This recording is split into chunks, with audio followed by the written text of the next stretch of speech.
Good morning, everyone. I'd like to welcome you, sorry, Charles, to our last day of Fringe. And I'm very pleased to share this session with my collaborator, Takeo Tadono from JAXA. We are leading, and I'm Julia Kobanek from ESA. We are having a collaboration to further develop ROSE-L, but also LOS4 in the future. So JAXA is providing ESA with a lot of data sets to study synergies and complementarities of C and L band data. And some of the results of these collaborations will be presented in this session. So I'm pleased to introduce our first speaker, which is André Kalia from BGR in Germany. And he will speak about the characterizations of LNC band DINSA dataset in the Tsar mining district in Germany. Good morning, everyone. Thanks, Julia, for the introduction. Welcome to my presentation, Characteristics of LNC band Advanced DINSA datasets in the Tsar mining district, Germany. The work was also contributed by my colleagues Volker Spreckels from the mining company RAG and Thomas Lege from BGR. So one slide for the motivation and preparation of the Copernicus ROSE-L mission. We want to analyze the synergies of C and L band in a geohazard pilot site. Which one? The Tsar mining district. And why did we choose this? Because it's an abandoned mining site in higher latitudes in the western part of Germany. You can see it with the right box on the right-hand side, the area of interest, and the area is characterized by urban subsidence and uplift. And there's also a cross-border phenomena of these deformations. The land cover is characterized by patches of forested areas, farmlands, pastures, and also, of course, urban areas. There are open cast mines, tailing piles, several subsiding and uplifting areas. I will come back in the next slide on that.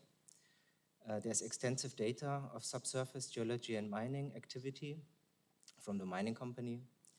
And obviously we have the C-band PSI data from the ground motion services, whether it's from the German one or the European one.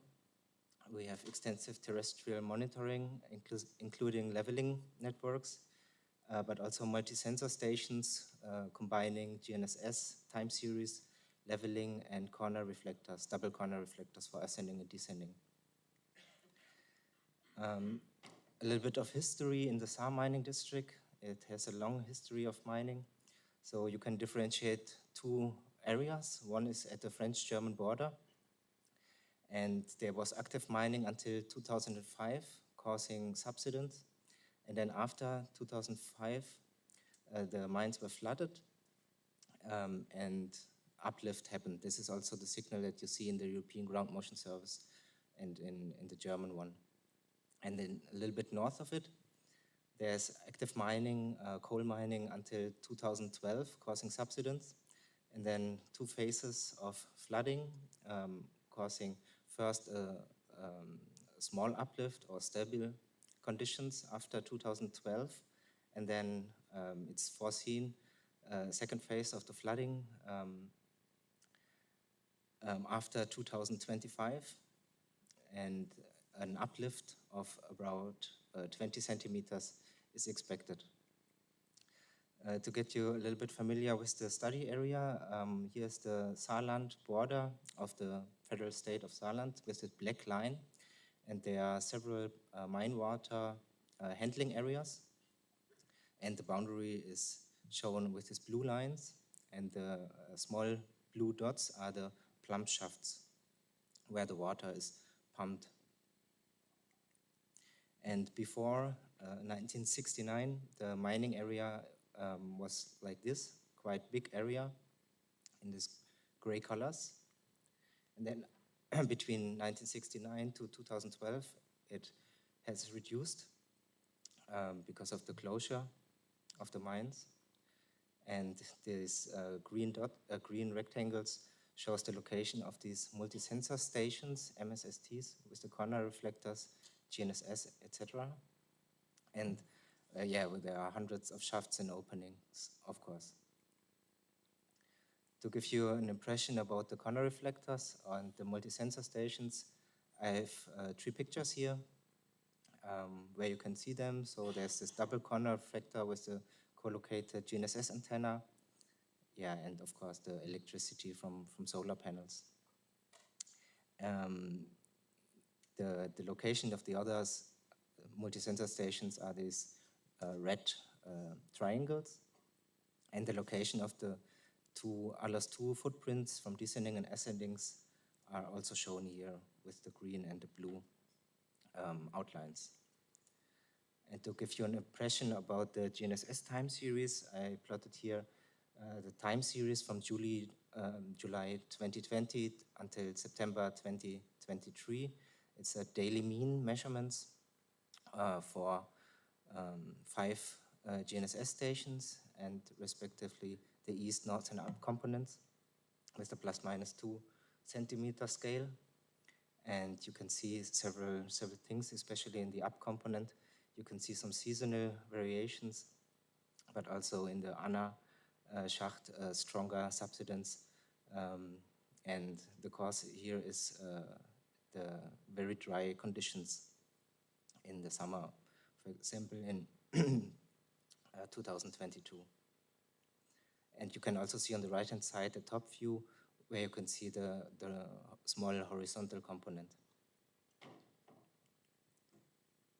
And I will show you examples from these 2 areas in green and in blue with the solid outline in green and in blue.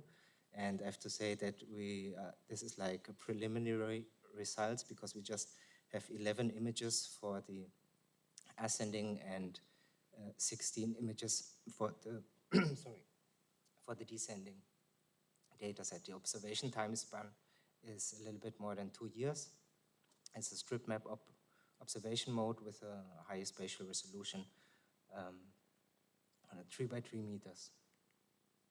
And then for comparison, the Sentinel-1 dataset from the Ground Motion Service Germany, processed by GAV with the processor from German Aerospace Center, Mr. Eineder's group. And you can see we have a lot images, 325 in this case, and a long observation type span of more than 6 years. And obviously we are using IW observation mode from Sentinel-1 with 20 by 5 meter spatial resolution. And this is the area with the ongoing but declining uplift at the French-German border, so the southern part of the study area. And I plotted here the corner reflector from Loud and the corresponding PS in the time series. So the uplift is like 4.3 millimeters per year between 2015 and 2022. And comparing to the GNSS measurements on the bottom right, you can see that both time series show a long-term positive trend, but the Sentinel-1 time series has several outliers, especially between 2017 and 2019. Concerning the year 2021, you can see a GNSS, in the GNSS time series, a small negative value, also caused by the very dry summer. And you can also see a little bit of seasonal motion in the GNSS time series. And if you look at the long-term interferogram or the interferometric coherence of the ALAS data, covering a time span of a little bit more than 2 years, you can see that the corner reflector has a very high spatial coherence of 0.97. And regarding the PS density, I don't show the velocity map in this area because it is the very small stack with just 11 images from ALAS. But to give you an idea of the PS density, I plotted here the PSs as the black dots. So, and in the background is the Korean land cover classification. So you can see that compared to the Sentinel-1, we also get a lot more points also in the rural areas, the vegetated areas, the greenish from the Korean land cover, and obviously because of the higher spatial resolution in the cities and urban areas, also more than with Sentinel-1. So 200 PS per square kilometer from Sentinel-1 from the German-wide processing, and more than 2,000 per scatter per square kilometer from ALAS 2. And I also want to show you some velocity results from the other stack, the ALAS descending, where we have 16 images. The velocity scale in this visualization is plus minus 2 centimeters per year. And you can see in this location in Schneewiederhof, a landfill, that you can have a much higher PS density with ALAS compared to Sentinel-1 on the left-hand side. This is also the case in an active mining area for basalt mining. So the mining is in the southern part of this area, but in the mid and northern part, you can nicely see, this is a zoom in the mid part, that we can have more PSs in the partly vegetated areas with ALAS 2. This is what we want to see and what we want to use. This is the synergy from ALAS. So let me conclude. The multi-sensor station in Lauterbach is highly coherent in the 2 years ALAS 2 interferogram. The comparison with Sentinel-1 shows a similar long-term positive trend. And the observation with respect to the complementary characteristics from C and L band is, in this case, the higher spatial resolution, and then also the higher spatial PS density in the ALAS2 dataset. On the other hand, the higher temporal resolution of Sentinel-1 is also very, very important, especially for these nonlinear motions. And this work was the first test regarding the characteristics of L and C band in this area of interest. And we need obviously a dense and long L band time series to perform the baseline monitoring of the small displacements until 2025, and then after 2025 to monitor the expected strong uplift. So to give you a temporal context, I just plotted the images that we already got with the filled blue dots from ALAS2, and what we would like to have with the non-filled points. And then, the start of NISA and the start of Rose L is also shown here to give you some context. That's all from my side. Thank you for your attention.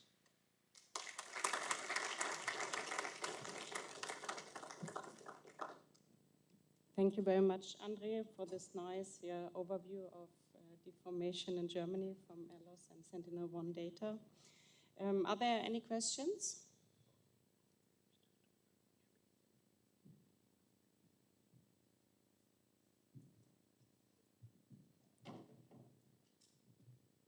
Did you look at the effect of resolution on the L-band PS density?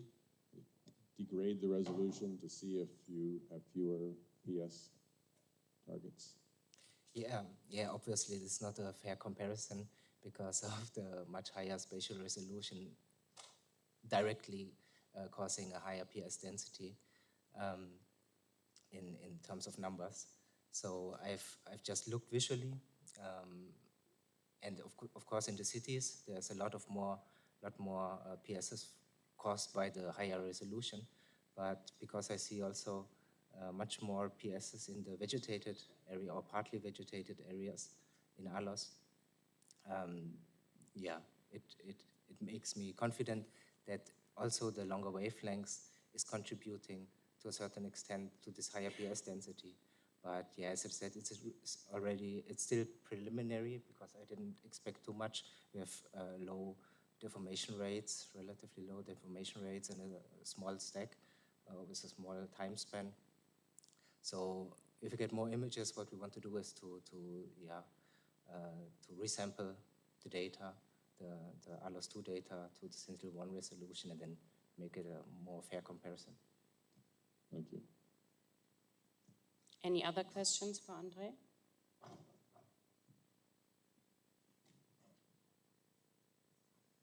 Thank you. The velocities between C and X band seem to agree quite well. What did you do in L band for the referencing? How did you make sure you have the same reference? Did you do any special? Mm-hmm. So the idea is to reference both data sets with respect to one of these multi-sensor stations. But now in this work, it's not like that. So the ground motion data from service from Sentinel-1 is referenced to other GNSS stations that the ones that I showed here from the company. Yeah. But the idea is to use one and the same GNSS stations for both data sets and then make it more. Yes, of course. I know the EGMS data is referenced to the surrounding, but the L-band, you had to do a referencing. Yeah, it's just the reference point coming from the PSI processing, just a stable, assumed stable PS. Something in the vicinity. Yeah, yeah. No calibration done. Okay, Paul has another question. Or I should say it's no datum connection, because the term calibration is also in discussion. Sorry. This question is actually for Takeo. So for ALOS-4, it will show up on that map in 2023-24? I will introduce later. Yeah, okay. So, but the question relative to this is the plan for ALOS-4 to have ScanSAR mostly around the world, or will there be these high-resolution measurements at places like these mining sites? What's the plan for? Well, yes, as Paul mentioned, ALOS-4 will be observed globally by the ScanSAR and strip map mode, probably 10 or 6 meters. So that much frequently L-band data will be available, combining with the NISA and ALOS-4 in the future. Thank you. Okay, thank you. I think it's time to move on to the next speaker. All right, next speaker, Francesco.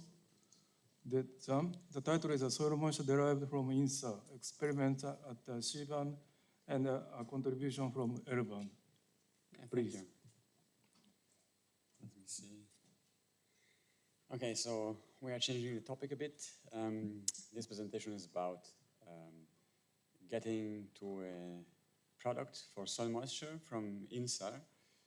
And I have some more experiments at C-band and just a few things about L-band. And of course, thinking of the deformation community, one day we have to also think back, how do we correct these effects in the phase coming from soil moisture? But this is not in this presentation, so. The physical principle is, I don't know how to explain it in a simpler way than this, is that when we have penetration in the soil, we have both penetration and so we have propagation. This means attenuation and amplitude changes and phase changes. And this happen at all depths. So the deeper you go, typically the more attenuated is the incoming wave field, and the more phase you accumulate. And this also depends on the soil moisture state, so these effects are larger if you have more water in the soil. And in theory, just in very broad terms, we are very sensitive to soil moisture with the interface. When I think about, like, normally we say we can reach 1 millimeter at C-band with a bit of multi-looking normally. This means like a fraction of a millimeter of water, maybe 1/10 of a millimeter of water. And if we think that we see this, we sense this through a little volume of 1 centimeter, this is already 1% in volume soil moisture, which is a pretty good number. This is very theoretical, very unrealistic perhaps, but like we are very sensitive to water. So the method I use is based on closure phase. So you see that on the top, this is a closure phase from 3 images in January 2021 in Namibia. And this gravel plain. In the south, there are some sand dunes. And the idea is that from this closure phase, a bit of inversion, a complicated inversion, you can separate the contribution for the single dates. Like in this case, you see the 3 dates separated in this sort of moisture index that I have. And you see that the features, which are all superimposed and mixed up in the closure phase, they are like correctly unmixed and separated and dispatched to the 3 dates they belong to.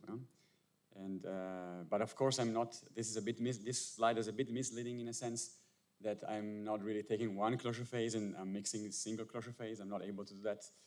But I'm taking many closure phases and jointly inverting them. I can then do this unmixing, let's say. So now I'm moving a bit more towards validation, like first validation experiments, and this is in Spain. It's 1 year of data with Sentinel-1, so 1A and 1B. Like you have most of the 6-day repeat. And then we have like 3 products. This is on a very large area, like the validation is in this case on the grid of the Copernicus climate change products, which is 1/4 of a degree. So it's a very large area, but I have like as a sort of truth or a reference, I take the ERA5 product, which is here in the solid line in the 3 graphs. It's always the same and it's correct. Like the first part of the time series is summer, so the soil moisture is low. And then you have the winter where you have the typical peaks and decays and all the stuff. And so you can see that the interferometry, let's say, so the INSA-based inversion, closure phase-based inversion follows pretty well the ERA5 product here. There are some peaks, some like sort of outliers, but I would say probably we have to check this, but I'm not so pessimistic about these things because of the time of the day and this kind of stuff. Radiometry is very reliable on the same similar resolution of the ERA5 product, so very low resolution. And then we have and perhaps here interesting is that the noisiness is a bit high, looks a bit higher, especially in the summer part, the first part of the time series. And then here the scatterometry is the interesting case, and maybe I have to spend a couple of words here. There are places where scatterometry doesn't work. In this case, it can be ASCAT, it can be Sentinel, but in this case, it doesn't work. Apparently, we have subsurface scattering. This is what they say. It might not be, but the thing is that you have like a very strange relationship between backscatter and moisture, like a U-shaped relationship. You can have very high backscatter in the summer when it's very dry. Then you have like a mid situation if it's a bit wet, and then you have again very high backscatter if it's very wet. So the inversion is a bit tricky in some places, and this is one of those places. And this doesn't happen everywhere, of course.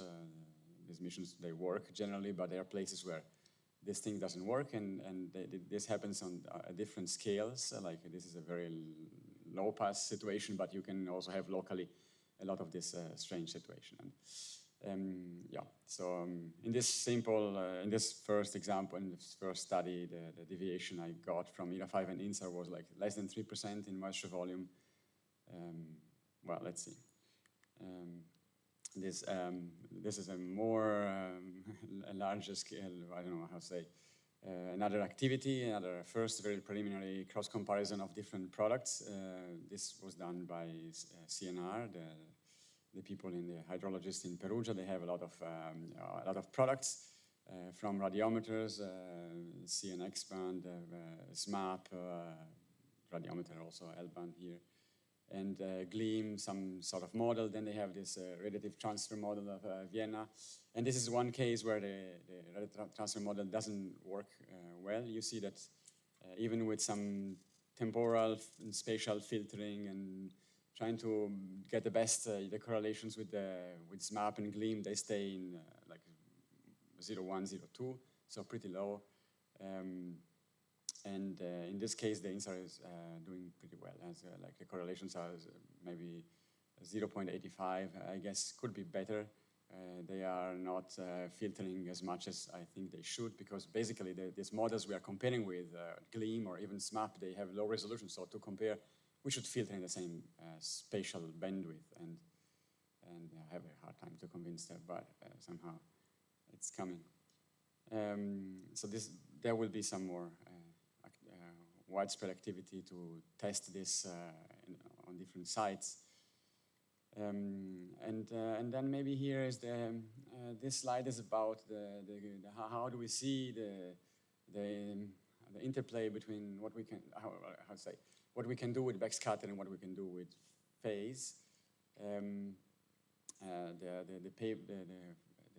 figure on the left is from a paper by Wolfgang Wagner, and it's comparing ASCAT with ERA5 land.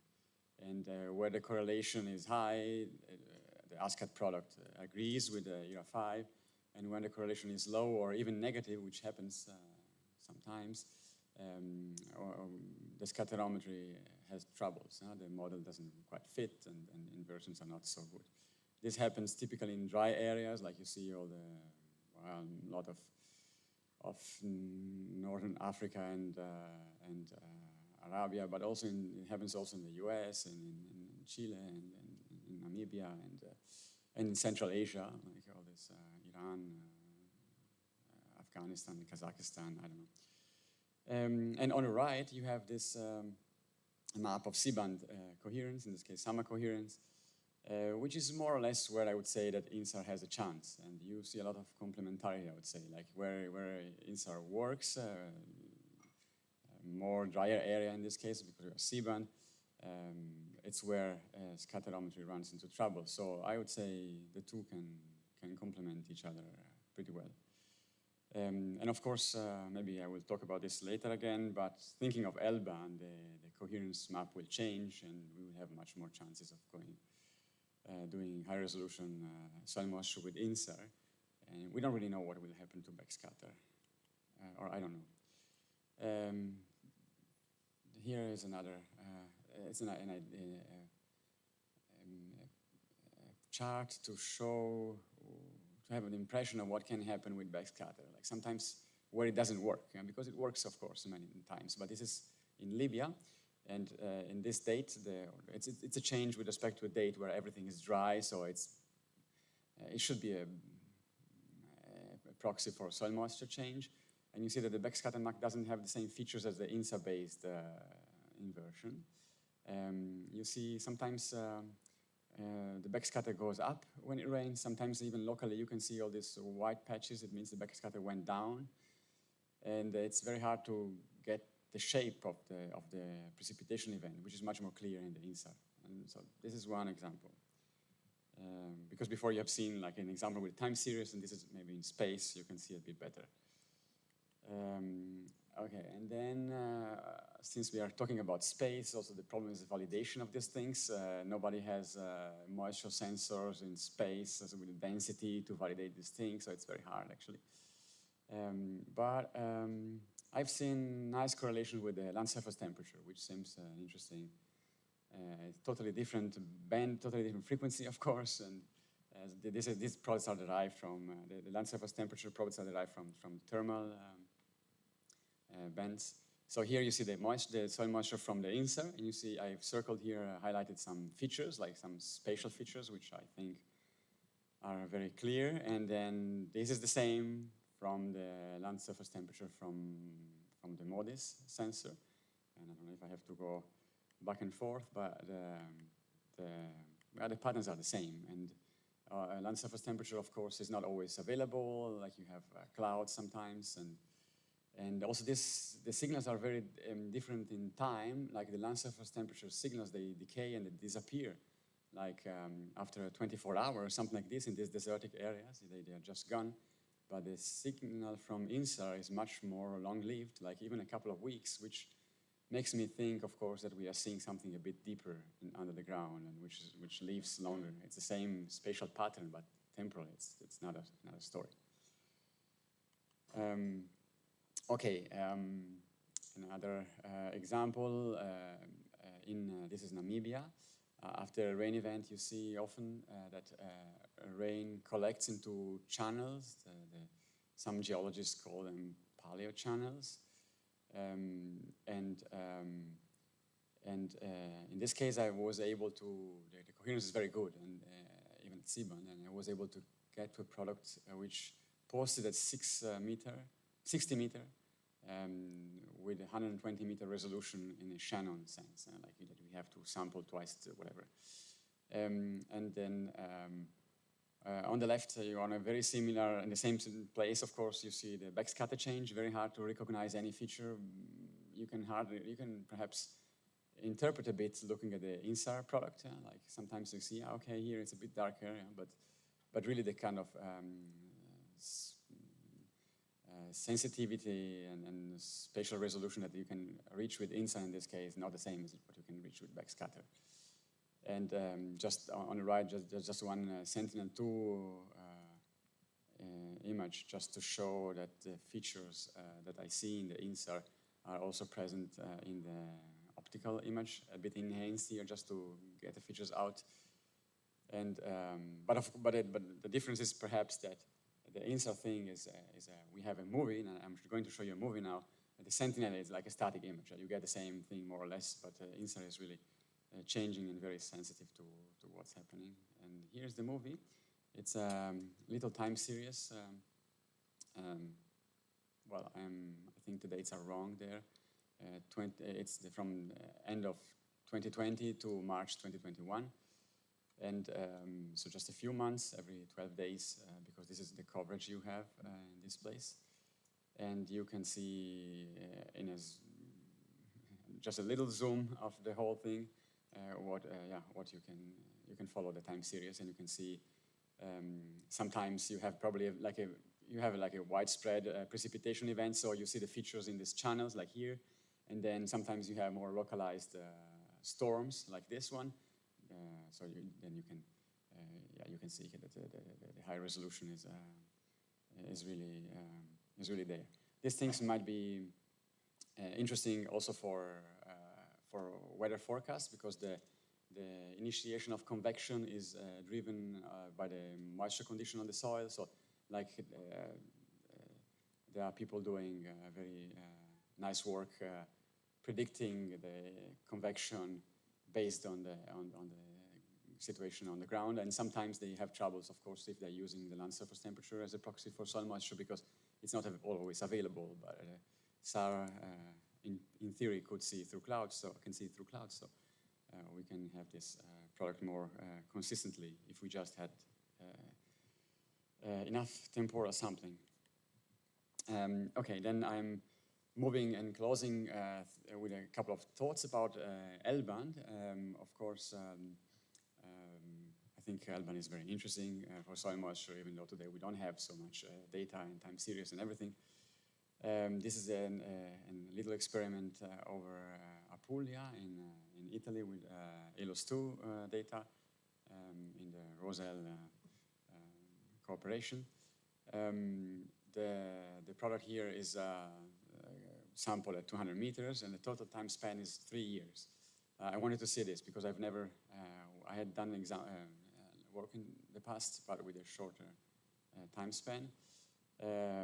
Well, the results are that over agricultural areas, it's difficult to have this coherence over the 3 years. So I have a lot of holes in the north, and this little peninsula, the coherence is much better. So you can have, after 3 years, still good soil moisture difference.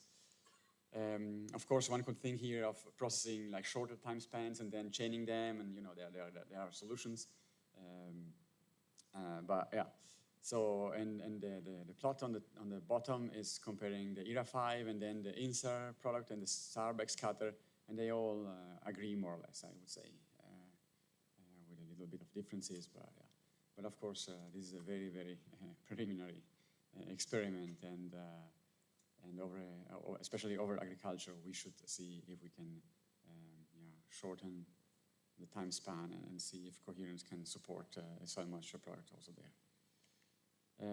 In general, going from C-band to L-band, I'd expect more coherence and better coverage, of course, so that in general I can support longer time spans. And the sensitivity, I think, should be similar because, of course, we have less phase for the same amount of water because we have maybe less delay, but at the end we have more penetration, so more integrated water to go through. So in general, I think coherence will be better and we will be happy in general.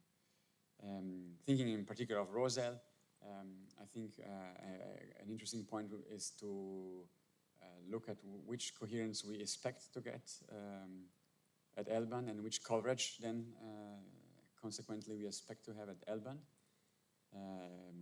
and also which kind of complementarity we have at L-band with backscatter, because maybe so I don't know which this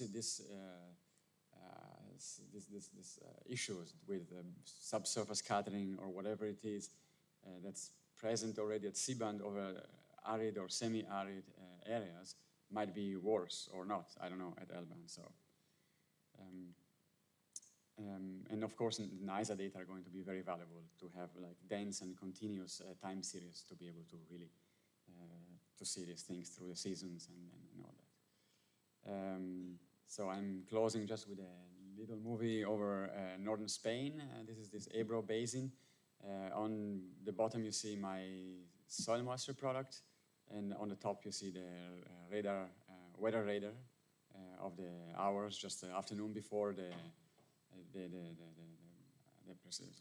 acquisition. The acquisition is on the evening, and then in the afternoon there was this storms.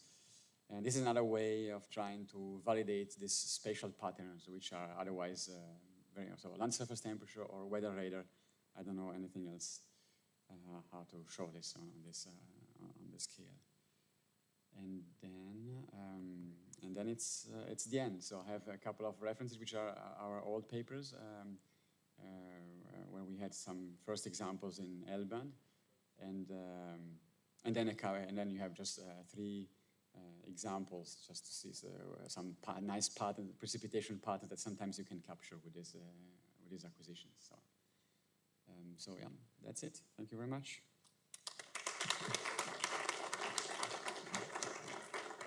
Thank you, President Kachari. Just a quick question. Do you agree with the statement that at L-band, the radar backscatter would be more responsive to soil moisture than at C-band? In the backscatter, I don't know. Of course, one hopes that we have less influence from vegetation so that we can pass through a bit better, right? I'm thinking for the phase, so probably it's similar for backscatter. But I don't know otherwise, yeah. It's very hard. But in really the backscatter, actually, people told me that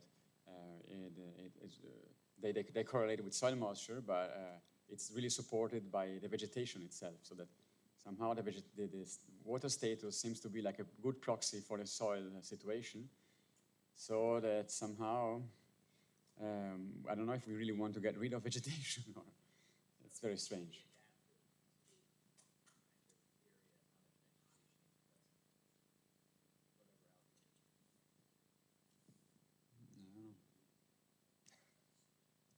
Okay, I just said that maybe the ground cover would be a significant factor in how you invert to get the soil moisture.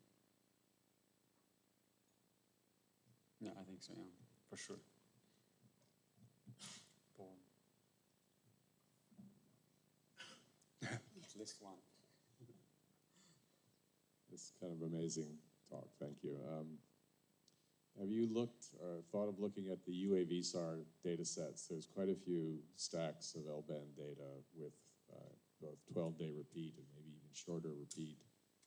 That I know Jojo Gomba looked at it for a while back in 2018 and saw some very nice correlations with soil moisture. Maybe it would help densify your time series. No, I haven't. Yeah, I haven't. But yeah, of course, this It's is free and open. You can just download yeah. it. They need, you know, they have to be co-registered or. I think the interferometric stacks are co-registered automatically. Anyway, it's just a thought. Thanks for reminding me, because there are so many data and sometimes one forgets. Maybe to add on to this, from our campaign data sets, we have also like time series of ground-based L-band data, which could be analyzed for soil moisture. Which campaigns? Sorry. It's like, for instance, hydrosol, which was an experiment in Barcelona. That's C-band. But we are now at the moment acquiring data in Luxembourg with Marco Chini. And that's like WB-SCAT, so it has L-band and C-band data and soil moisture in situ measurements at the same time. Yeah, we should not forget. Yeah. Okay, thank you, Francesco. I think with this we move on to the next speaker, who is Takeo Tadono from JAXA, and he will report on the status of LS2 mission operation and Calva plan for LS4.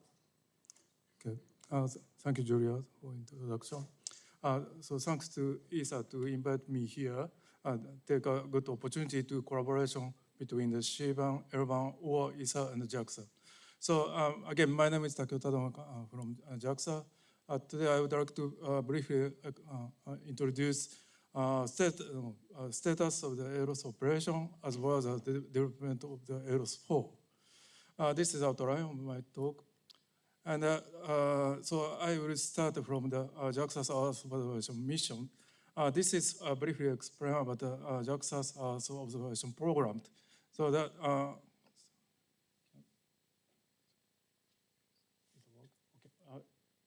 this line shows the current operated program. It consists of the 6 missions from the GOSAT to the GOSAT-2. And the right-hand side shows the future mission. It contains 3 missions, actually. So the EROS-2 is now operating very well, and it will be followed by the EROS-4 in the near future. And the GCON-W and the GOSAT-2 will be combining the GOSAT-GW as a future mission, which will be launched on next year. So, but today focus on the EROS series mission. So it was started from the EROS-1 satellite that was operated from the 2006 to 2011.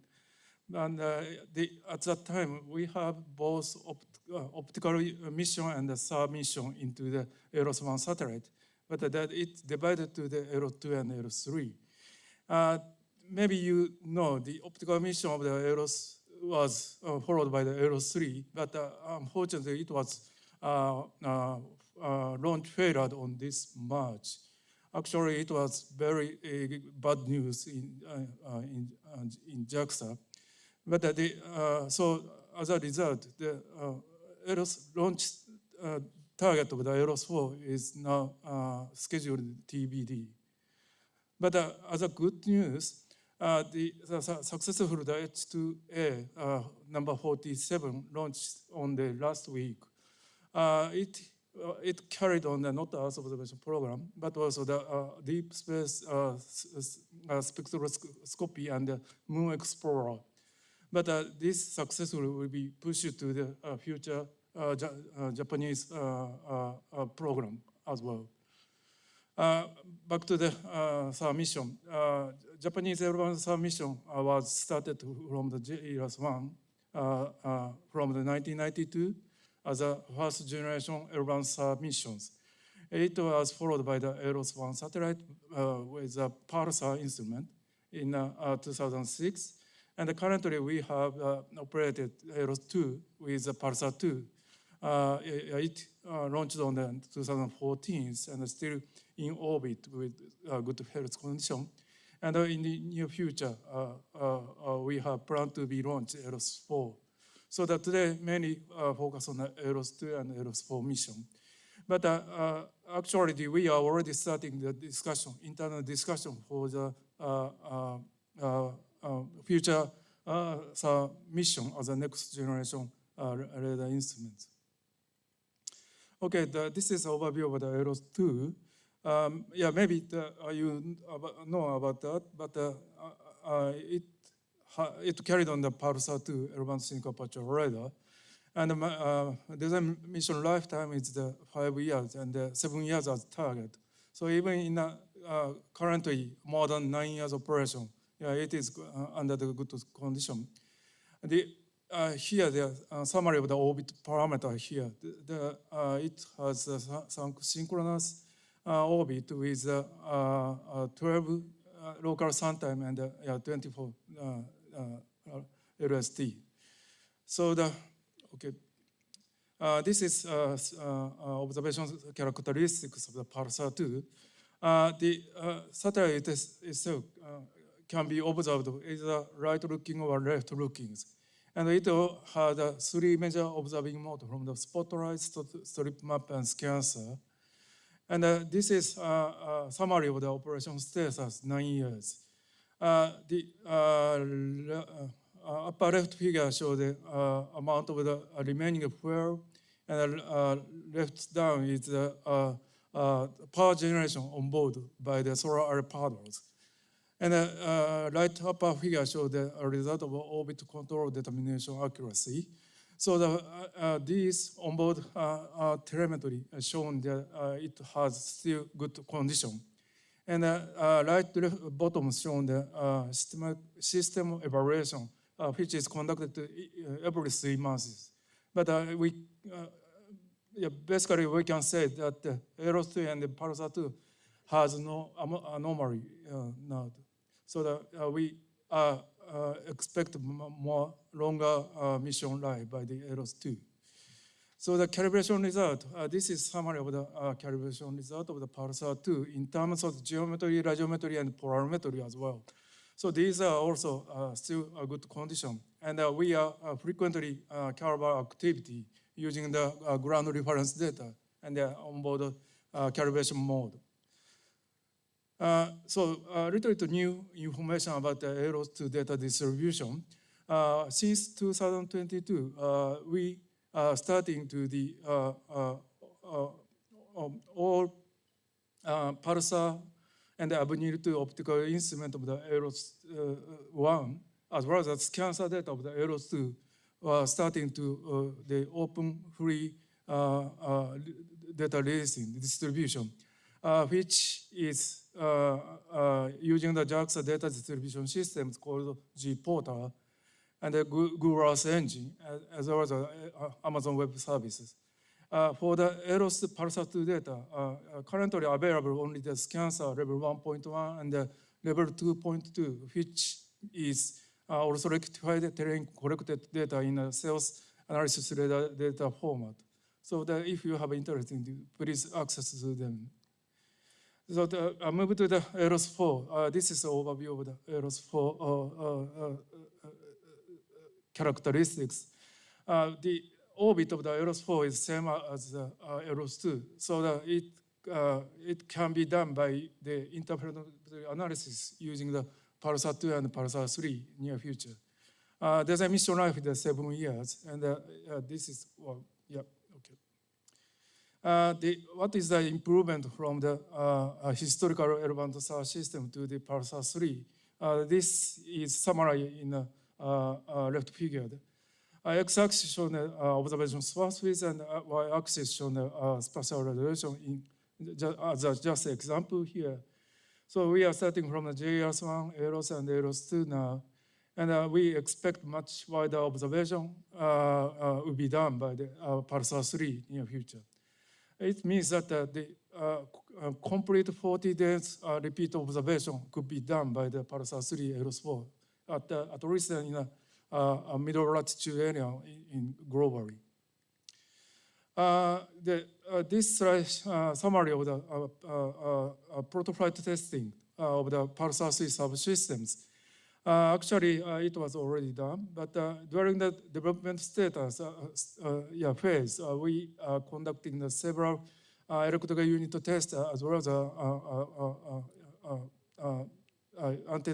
Tsar antenna tests.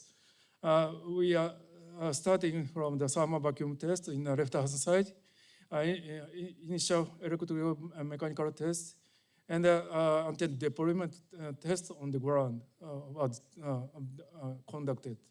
After that, the Pulsar 3 subsystem hand over to the aerospace systems, PFT.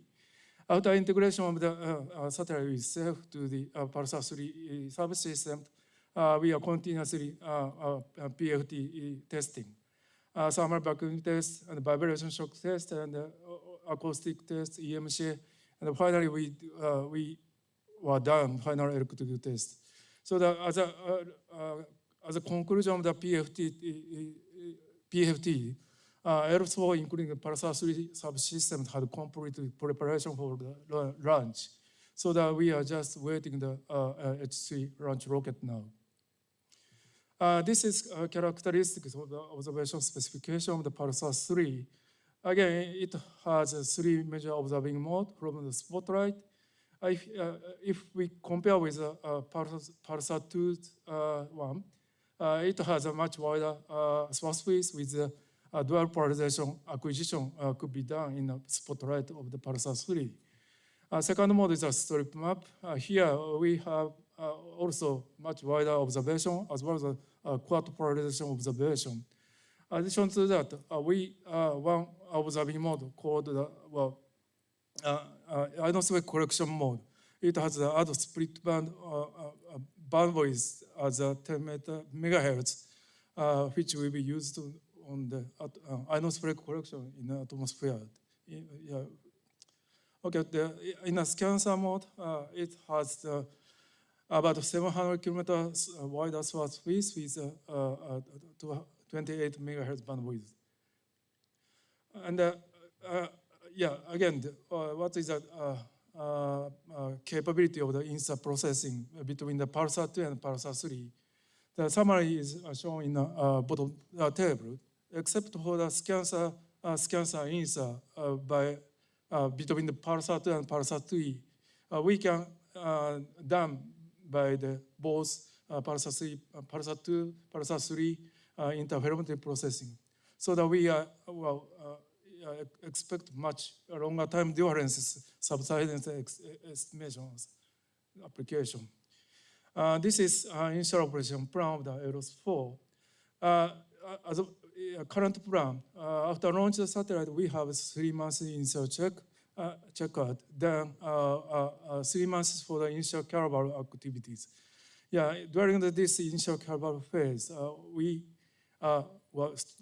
expensive calibration validation activities, collaboration with our PI science team, caliber science team. After that, we will start the regular observation with data distribution. Okay, and this is a little bit different topics, but the Tsar international cooperation is very important as well. So that this is a JAXA and the ESA collaboration session, but not only with ESA, but also NASA, CSA, and AGI for the international collaboration. For the, especially for science and application field, we are together work for the ocean application and the land application as well. So that maybe we are looking for the much synergy collaboration by the multi-frequency analysis. So from here, I just briefly introduce some applications. This is our global mosaic and forest non-forest classification map using the historical relevant data. This is freely open to the public, available. The annual mosaic is available from the 1996 by the JAXA, then 2007 to the 2010 by AEROS 1, Pulsar 1. Then we are now producing the similar product by the Pulsar-2 L2 until the 2022. This is just an example using the global mosaics. This is a forest above ground mass, a biomass map derived by the ESA under the Climate Change Initiative project. Of course, combining and using the Sentinel-1 and the EROS-2 for the year 2020 of the biomass map, the ESA had a good job to create such global data set for the ground biomass, above ground biomass world. Second example is the sea surface wind estimation. The Sentinel was already, and the Canadian CSA is already under the operation for the sea surface wind estimation. But we are also investigating to derive the similar product using the EROS-2 now, especially for under the cyclone typhoon activities. The third application is, of course, a disaster-related product. This is just an example of the estimation of flooding area using the time series Pulsar-2. But it also should be considered to combining a use of the other Tsar missions like Sentinel-1, NISA, ROSEL in the future. Okay, the summary, I briefly explain about the JAXA Earth Observation Program, and especially for Aero series missions. As unfortunate news is the failure of the Aero 3 with the H3 launcher, which is a new Japanese rocket. This is terrible bad news in Japan. But as a good news, we successfully launched of the H2A number 14.7. It will be pushed to the move forward for the Japanese space activities, I hope. As the operation status of the EROS-2 and the development status of the EROS-4 are briefly explained. So actually EROS-4 is already ready to launch and just waiting the new launcher, H3, probably number 3 rocket. And the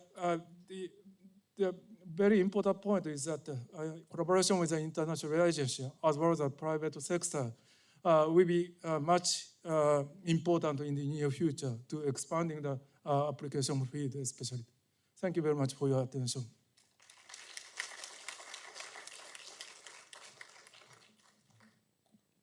Thank you, Takio, for this very nice overview. Are there any questions? Maybe Martin?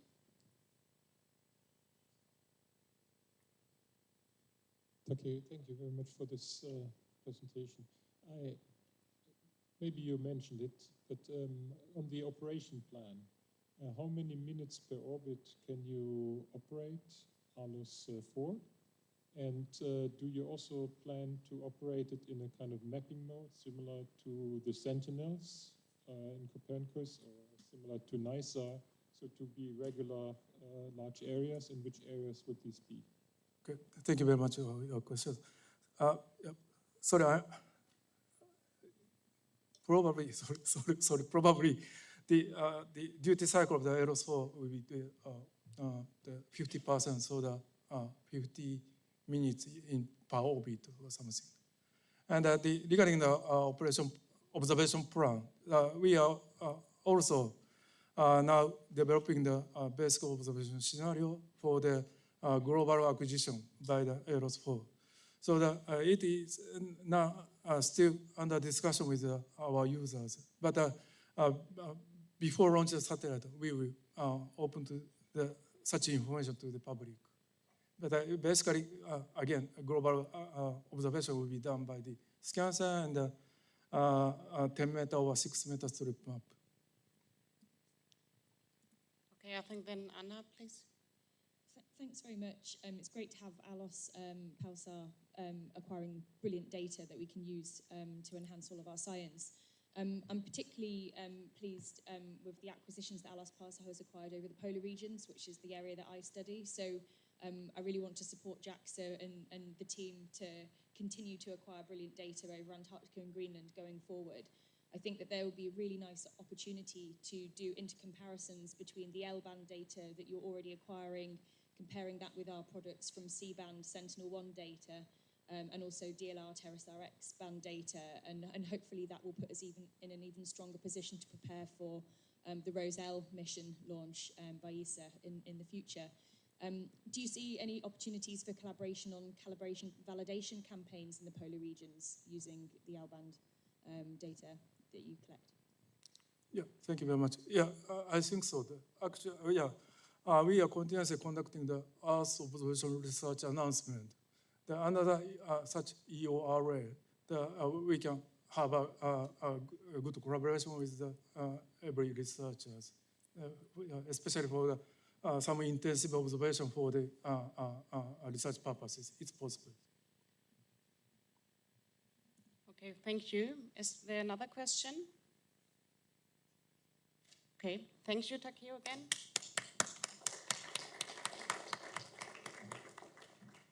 Okay, next presentation will be given by the Mr. Inabet, the case study of the EROS emergency disaster prevention for slope failure in the Sakai-mura. Yeah, something. Okay. Please. Okay, so thank you for. I'm Ryosuke Inabe from Restec in Japanese company. I'm very happy to be here, and today I'd like to talk about how we use EROS data for disaster mitigation and prevention, especially in landslide in our work. And furthermore, we would like to discussion to apply possibility of synergy of C1 and L1 SAR data. And this is my presentation contents. And first, in introduction, I will explain the occurrence of landslide in Japan. Yes, and sorry. An overview of JAXA's EROS-2 emergency observation. And in addition, explain the case study area in this research. And next, I will describe EROS-2 data and Sentinel-1 data in this study, and interferometry methods and using software. And then I will talk to results of the SAR analysis or two. First is in short term after slope failure, because detect presence or absence of deformation caused by slope failure. And before and after slope failure of 2020 to 2022, and after more SBAS analysis for long term, 10 years, using EROS-2 data. And so furthermore, discussion of applicability of Sentinel-1 data to complement EROS-2 SBAS results. And lastly, I will conclude my presentation. So this slide indicates an overview of the last landslide in Japan. According to the data released by MRIT, MRIT stands for Ministry of Land Infrastructure, Transport and Tourism. The number of landslides confirmed 795 cases in Japan last year. And beside graph indicate average number of landslides over the last 10 years, and has been about 1,450 cases. And so it's suggesting that a high number of disasters are occurring in every year in Japan. And today's presentation topics, slope failure had occurred in Nagano Prefecture, northern part of Nagano Prefecture. Okay, so JAXA conducting an emergency observation by EROS-2 when contacted by a ministry or a user to get informed to possibility of a disaster due to typhoon or landslide, earthquake, heavy rainfall, and so on. And so the results obtained from emergency observations reported to the ministry about 5 hours after the observation. And these emergency observations are conducted not only Japan, but also response to requests from foreign countries. And LESTEC supports emergency observation on domestic cases. And so this is an overview of today's topics, Landslide. And on May 9th, 2020, slope failure occurred along Nakatsuga River in Sakaimura village in Nagano Prefecture. And these upper right images are captured by Sakaimura village survey. And this photo clearly shows the slope failure. And so Emily contacted JAXA to inform that the slope failure had occurred, and because Nakatsuga River, so danger of a blockage river channel. So JAXA conducted a total of 4 emergency observations from 10 May 10th and June 1st by ALOS-2. And the lower image indicate the study area in this my presentation, and red rectangle indicates area of interest. And north to south and west to east topographic profile is indicated right image, and you can see a relatively steep slope in east-west direction. Okay, so then we attempt to extract the disaster area by RGB color composite map taken by ALOS-2 observation, emergency observation, and previously observed image. And right image indicates ALOS-2 pulsar 2 RGB color composite, and red color indicates decreasing intensity. For example, changes from vegetation to bare soil, and cyan color indicates increased intensity, like residual deposits. And left and middle image observed by Century 2 and true color image and before and after slope failure. And so as you can see, the clearly slope failure zone. And furthermore, in addition, this area is an abandoned vegetation area and still snow in early May. And so next, we applied to the INSA analysis to confirm whether the formation continued after the slope failure in this region. And next is satellite data, ALOS-2 and Sentinel-1A data. And first 2 scenes of ALOS-2 data is used for the INSA analysis because presence or absence for deformation to just after the slope failure, because yes, and 17 scenes data is used for S-bus analysis for long term, because deformation is long term occurred or not. And Sentinel data is used for 28 scenes to verify if it could be applied to monitoring when ALOS-2 was not observed during period.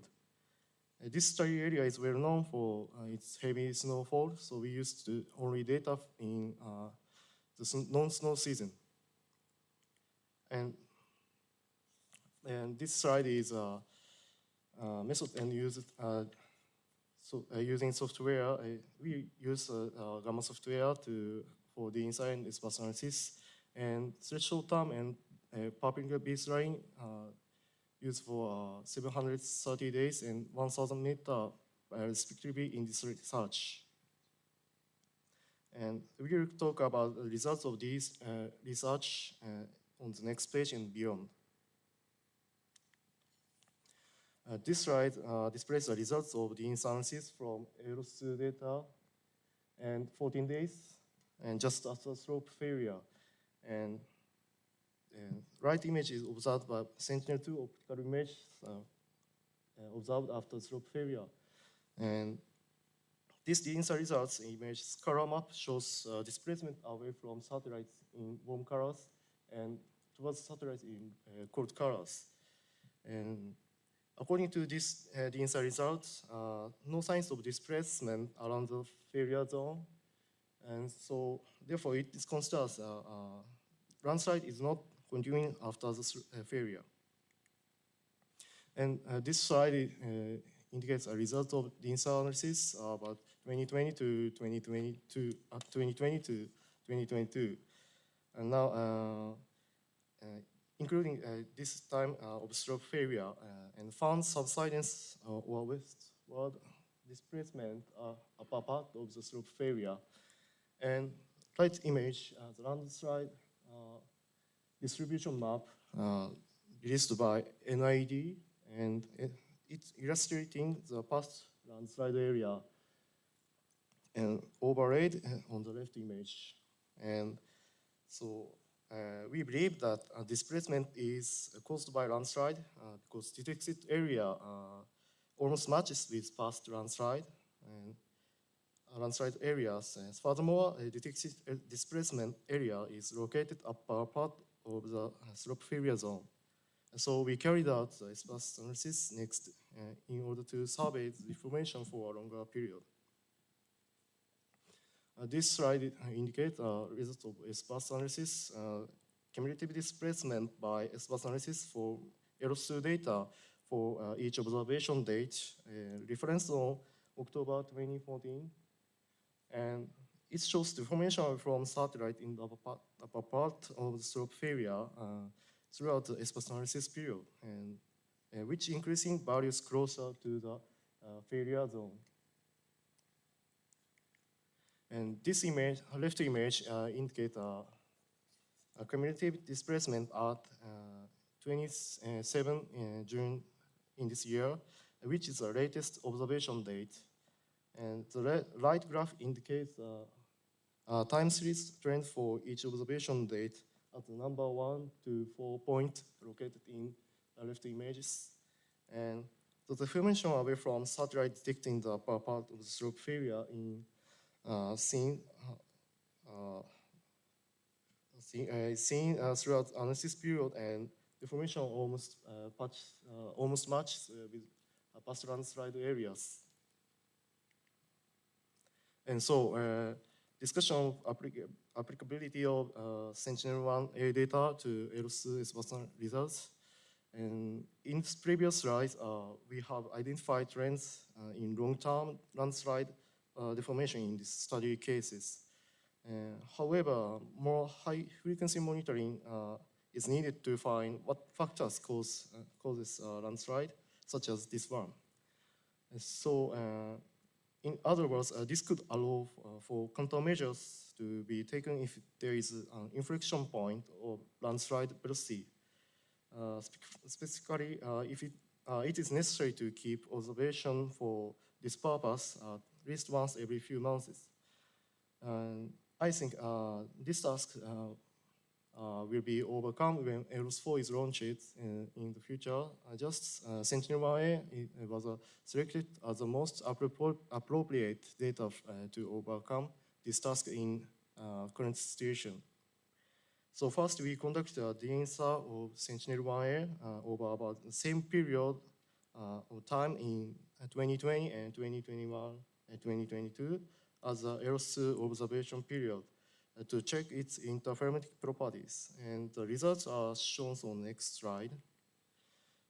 And this slide is indicate the DINSA results of LS2 and Sentinel-1A data respectively. The upper panel shows LS2 results, and the lower panel shows Sentinel-1A results. And it's about same time period respectively. And as you can see, LS2 keep coherence better than Sentinel-1A, and more it is possible to monitor to displacement. And for Sentinel-1A, because relatively short wavelengths and more than 1 year pair are greatly affected by vegetation, indicating that coherence are not maintained. So we perform DINSA in pairs per one return, so 12 days, and in the next slide shows the result of the 8 pairs for which coherence was retained. This slide results of Sentinel-1A DINSA results every 12 days about high coherence. And we applied sentinel data observed from the middle of May to October from 2020 and 2021 for distance analysis at 12 days interval. And 8 pairs with good coherence were acquired, and the image of each are shown on this slide. And next, we used these results to quickly check first whether they could be used to supplement the period when LS2 was not observed. So applying sentinel data to LS2 sparse results, and we attempt to supplement 1 year from August to 2020. It is not observed LS2 data. So with 8 results of Sentinel-1A, with an offset to the displacement for each observation determined from the displacement velocity for this period. And this value is not accurate complementary result because different incidence angle for 2 or 3 degrees of displacement, but to some extent it could be easily supplemented in this way. So furthermore, it can be considered that displacement may have occurred about the same rate during this period. So let me summarize my presentation. Short-term LS2 distance analysis for just after the slope failure because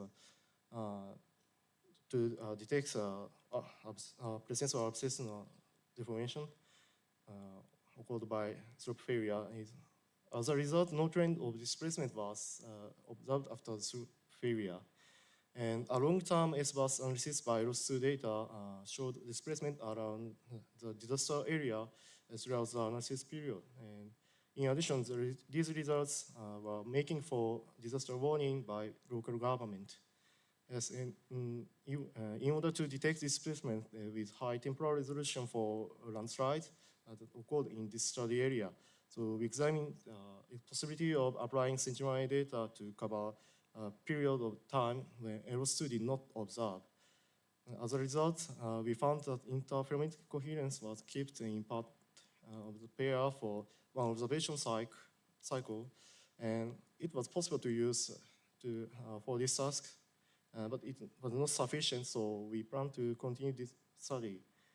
And lastly, we look forward to the upcoming launches of Sentinel-CD and LS4 for expecting the synergy of C-band and L-band Tsar data. And we like to thank Ministry of Lands, Infrastructure, Transport, Tourism for supporting our work. Thank you for your attention.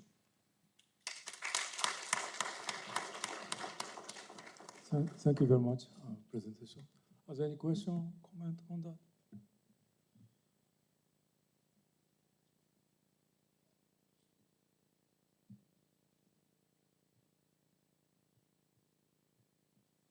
Yes, please.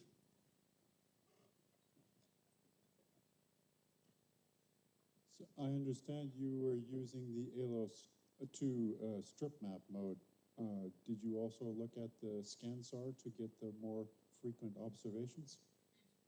We use strip map mode because LS2 emergency observation is observed by strip map mode usually.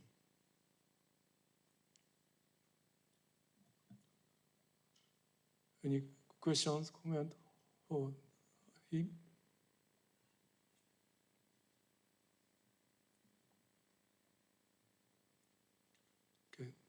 Okay, thank you very much for your presentation.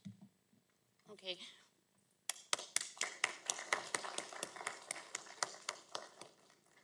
So with this, we continue with the last speaker of the session, who is Claudio De Luca from Area CNR, and he will speak about the on the PS bus processing chain new developments for the generation of SOCOM 1 advanced DINSA products. Hello everyone. Let's start with the motivation of this research activity. Essentially, everybody knows the great impact that the DINSA technology and consequently the satellite SAR system have for the emergency scenarios and also for civil protection purposes. This fact is pushing the space agencies to invest in new satellite SAR mission, and in particular in the last years big investment have been done for L-band satellite constellation. I'm talking about forthcoming mission like Roselle, NISAR, Pulsar 3, and also about the radio operative constellation like Saucon 1 and Pulsar 2. In my presentation, I show you some Saucon 1 constellation, some characteristics of this constellation, the development of procedure for the large-scale monitoring analysis with Saucon 1, Peace bus results, that is the processing chain that we use, implemented for Saucon 1 data, and I will conclude my presentation with some open issues and some advices also about this constellation. Anyway, lastly, I want to thank also the Italian Space Agency because this activity is in the framework of the INSAR-FRIEND project funded by Italian Space Agency. So let's move to the Saucon constellation that is composed of two twin sensors, Saucon 1A and Saucon 1B, that for the INSAR application works in strip map acquisition mode. So we are talking about more or less 50 kilometers square over the footprint. Here on the right, we have just a comparison over Napoli Bay Area of the footprint of Saucon 1 compared with Sentinel-1, 215 kilometers more or less. Okay, it works.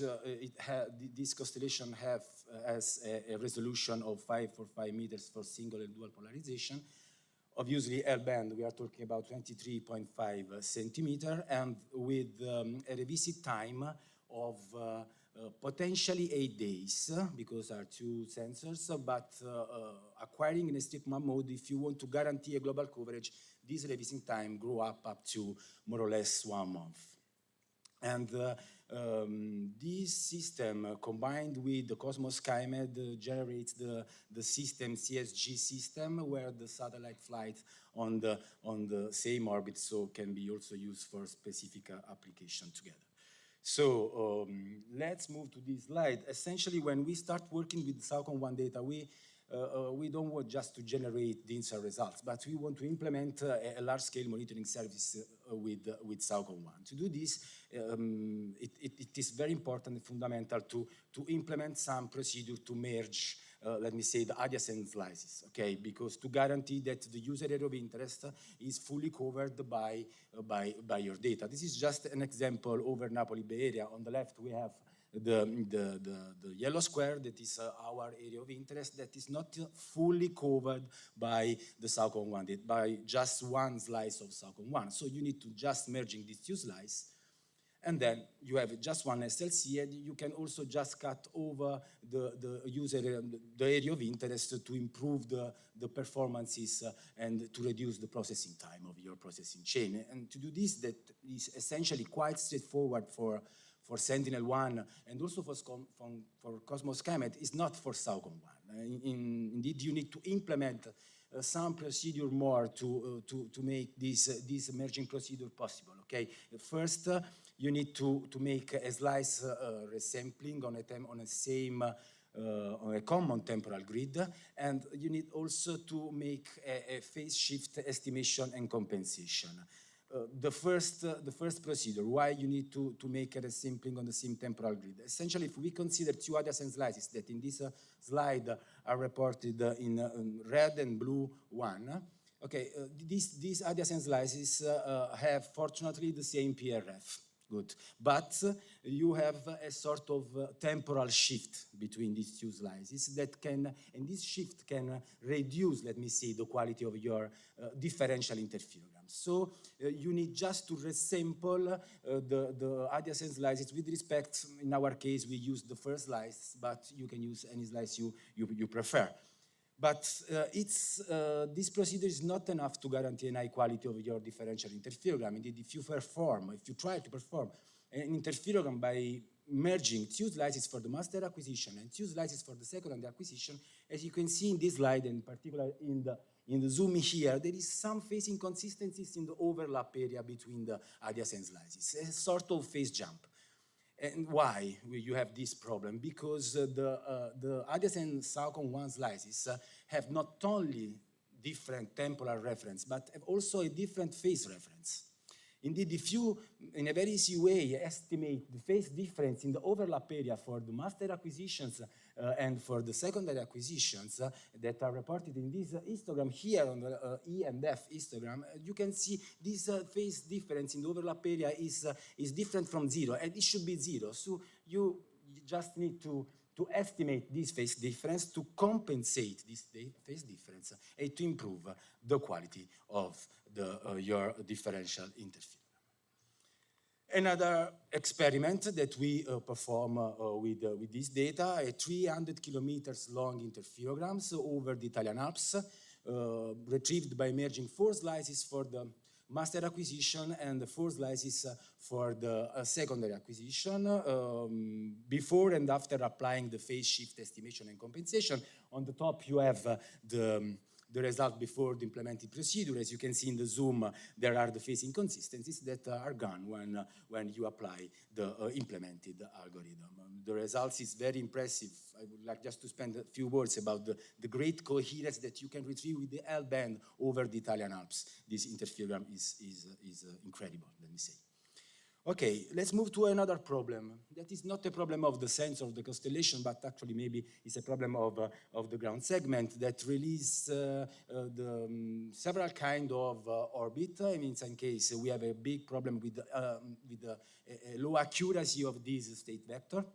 The CONAI releases the online very fast orbit that are generated and calculated with GPS on board of the satellite. So believe me, the results are very bad. As you can see here in the first and in the third interferogram, you have this big phase ramp over your interferogram. Then after 2 days after the acquisition, you have the online fast orbits that are high quality orbit for sure, but the more accurate orbit are released 18 days after the acquisition. So if you need to work with, for example, I don't know, a post-seismic acquisition, so you need to go an interferogram as soon as possible, and you can not wait 80 days. So you need to implement something to reduce the impact of this, let me say, phase ramp.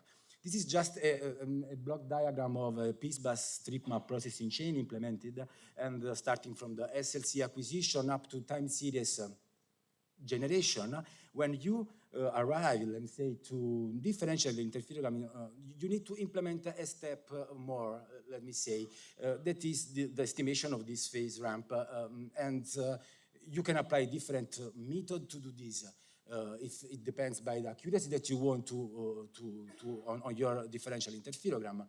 A very easier way is to estimate a correction, the first order correction, just in the hypothesis of your phase ramp is a plane of phase, so you can apply a 2D Fourier transform, very, very easy. Or for example, our implementation, as you can see in this, is well described in this paper here, where you try to correct the baseline, in other words, to correct the state vector on the Tsar acquisition. So in this way, you have a second order correction that can improve the quality, for sure, of your differential interferograms.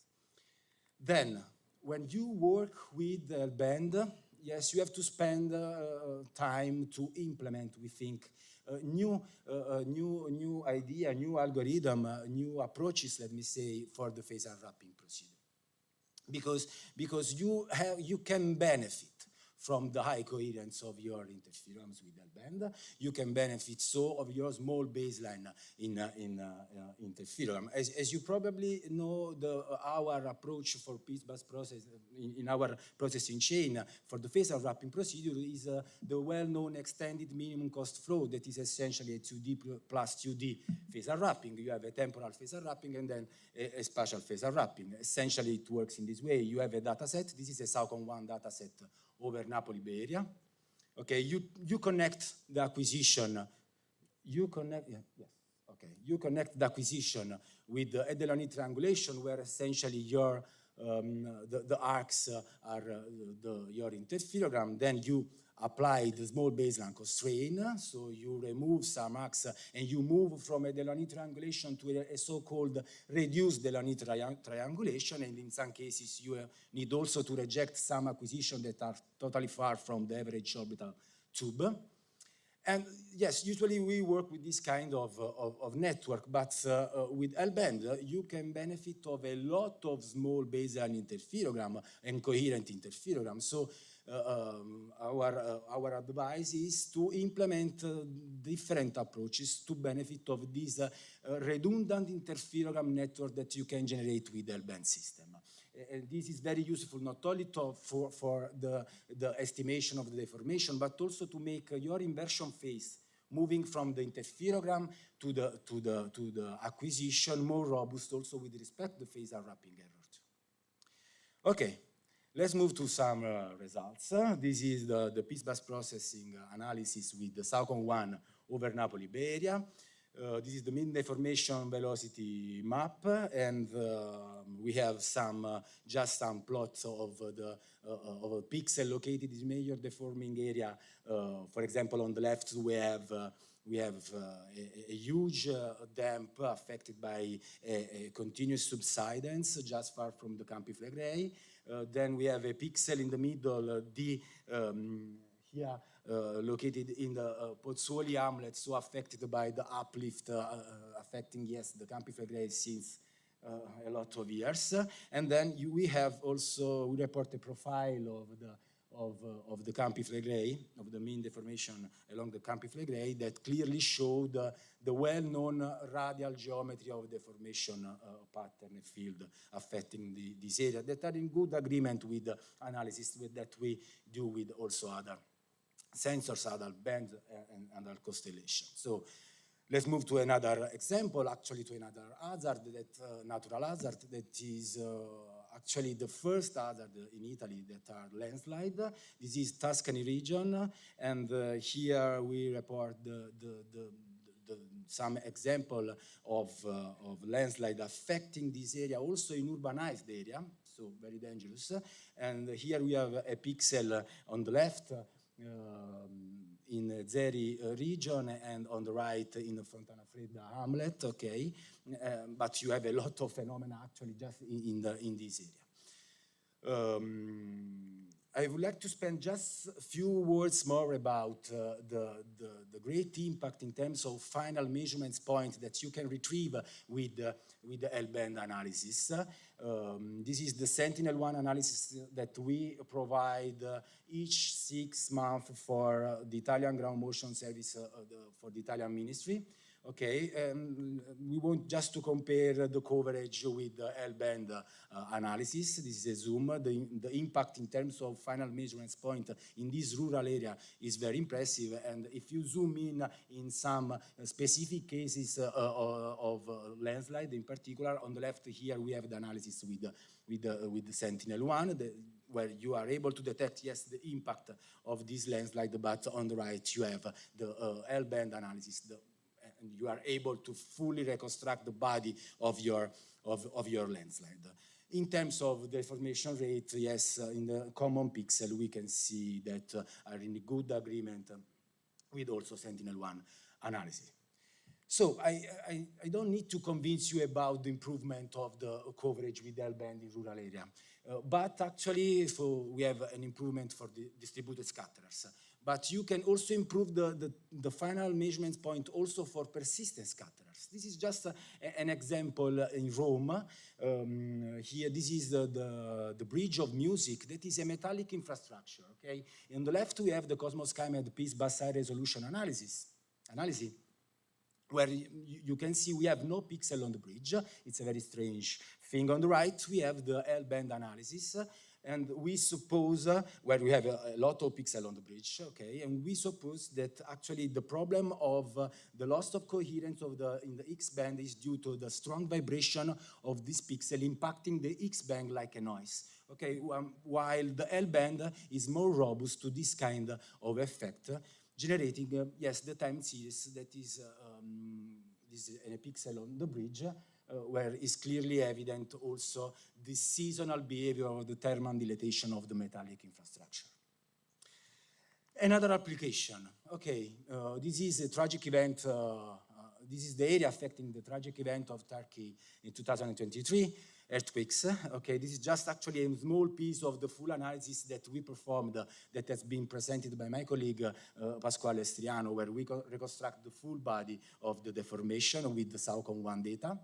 Okay, even if we are working with L band, 23 centimeter of wavelength, it's not enough to guarantee the, yes, it's more robust to face ambiguity for sure, but it's not enough to estimate the meters of deformation affecting this area. So the pixel offset is a perfect application for this kind of situation, okay? And so we have also a strip map acquisition mode with a pixel spacing of more or less 4 meters, so a good pixel spacing, a good spacing. Okay, so we estimate also the azimuth pixel offset, and for sure for ascending and descending, you have also the slant range pixel offset that clearly show the differential movements along the folds affecting these and locating in this area. And by benefit also of 2 equations for each track, because we have an azimuth solution and also slant range solution, you can combine all this information with this approach, for example, but also other approach to reconstruct the 3D field, deformation field. You have here on the left the vertical component, in the middle the east-west component, and the north-south component on the right. Okay, let's move to the last 2 slides, Julia, I promise, okay. An advice, okay, a recommendation for the user of SAOCOM 1 data to do not use the data processed before the 15th July 2021, because there is a problem in the processor, probably due to, we have no access to the data, so probably due to the use of online very fast orbit in the processor that can generate this kind of very bad results in the same slice. Okay, you have these phase inconsistencies, strange behavior and loss of coherence that are, if you asking to Konai to reprocess this data, the results indeed with a newer version of the processor are absolutely good and perfect.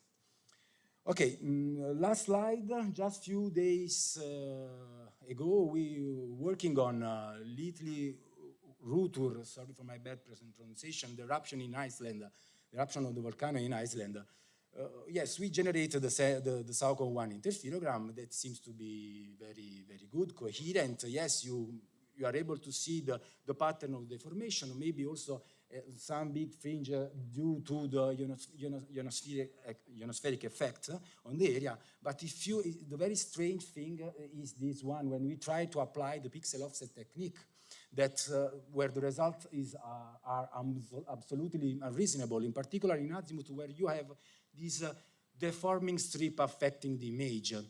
But if you pay attention to the coherence, interferometric coherence, this is the same coherence, just differently saturated to emphasize this effect. This effect is clearly evident also in the coherence. So there is something, probably ionospheric effect, impacting the electromagnetic properties, impacting the amplitude of the signals. This is the reason you can see this also in the interferometric coherence. So we are working on that. It's very nice stuff trying to filter out this kind of effect. So that's all. This is the first time that we work with a huge stack of L-band image. So we are doing a lot of experience, waiting for the future mission like NICER and Roselle. So thank you, everyone. That's all. Thank you. Thank you.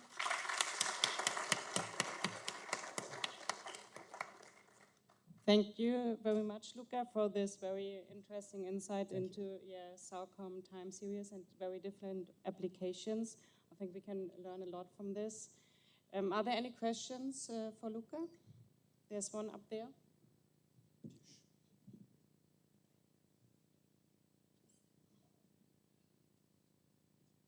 since you are processing this area with multiple sensors, do you have any comments on the Can you noise? please? Yes. Okay. Since you're processing the same area with multiple sensors, do you have any comments or observations about the noise levels in X-band, C-band, and L-band? You just compare the results with the C-band and L-band at the moment, and with the CX-band for Cosmos Comet for high-resolution application. Do you want to know something about? The noise properties or the uncertainties? Yes, we are working on that actually, Piyush. Okay. I can give you a specific value about this. Okay, but as I show you for the high-resolution application, yes, there is something impacting more the X-band and less the L-band, but we are working on that. Okay, there's another question up there from Eric first. Did you look at the range spectrum for the ionosphere? Yeah, for the last slide, yes, we applied the split spectrum, yes, but it's not enough to, when you apply the pixel offset, you have the processing on the amplitude, okay? So yes, actually, to be honest, but we worked just a few days ago on this. This is the last slide for this reason, okay? But also applying the standard pixel, standard split spectrum, it seems that there is no big impact of ionosphere, to be honest. Seems that I don't know if ionosphere, solar storm, or something like that, seems to impact more the amplitude than the phase of the image. But yes, we try to see the impact of ionosphere with a standard split spectrum technique, but it seems not impacting enough. All right, thank you very much. Very interesting presentation. Thank you, Mark. The question I have is, I've seen a few presentations, and yours is one of them, where you compare L and C band time series, and you say they agree, more or less. There was a nice example there of the slope of the displacement being the same. Have you any thoughts at this point in time? If we look ahead, we see that there are several L-band SAR missions coming with fairly regular acquisition patterns. We also have Sentinel-1 first generation and Sentinel-1 next generation, where as a user you know exactly what you get in terms of time series. And have you any thoughts as to how to combine them? Just, you know, there has to be, you can treat them separately, which is what's being done, but yes. My guess is that there are ways of combining the information that go beyond simply treating them as separate time series. Yes, actually, also within the project that I just mentioned in the first slide, okay, the InfraFrame project that we, thanks to this problem, we had access to this data actually, okay. Yes, in this project we also implement some procedure too, because it was a multi-bandwidth and also multi-platform project, okay, where we try to do this, to combine all these information that are coming with L-band, NICE, Roselle, okay, we have Cosmos second generation, we have Sentinel-1, yes, so we are trying to do this to benefit of all peculiarities of all bandwidth, okay, because I think that this is the future, this is the aim, to exploit all this information and try take benefit of all these sensors and all this constellation. The L-band, for sure, you have a big coverage everywhere, okay, yes, but with X-band, C-band, maybe you have a more accuracy in estimation in the urbanized area, so you have to implement some weighted technique that, yes, weight the results of CX band in a properly way, let me say. But absolutely, yes, we have to work in this way. This is the aim. Otherwise, why you have all this constellation? We try to put together in the same thing. Okay. Are there any other questions? If that's not the case, I'd like to thank first Luca again for his presentation. And then we have the roundtable discussion now and the questions, but I think Marcus wants to announce. I have a short announcement. So I see several chairpersons in this room, and my colleagues told me that an hour ago we are still missing many of the summary slides for the summary session that starts in, well, within half an hour, 11:30. So please send in the summaries and get ready to present. Thank you. Thank you. So we thought to use the time here, since we have a JAXA representative and we just renewed this collaboration for L-band data acquisitions with JAXA, to hear from you what the community would like to have. So with this collaboration, just to repeat, we are focusing on developing ROSE-L and also to support the development of LOS4. So any application you could think of that might be helpful, we could try to arrange data acquisitions or archive data, but it always has to serve the need of supporting our mission development.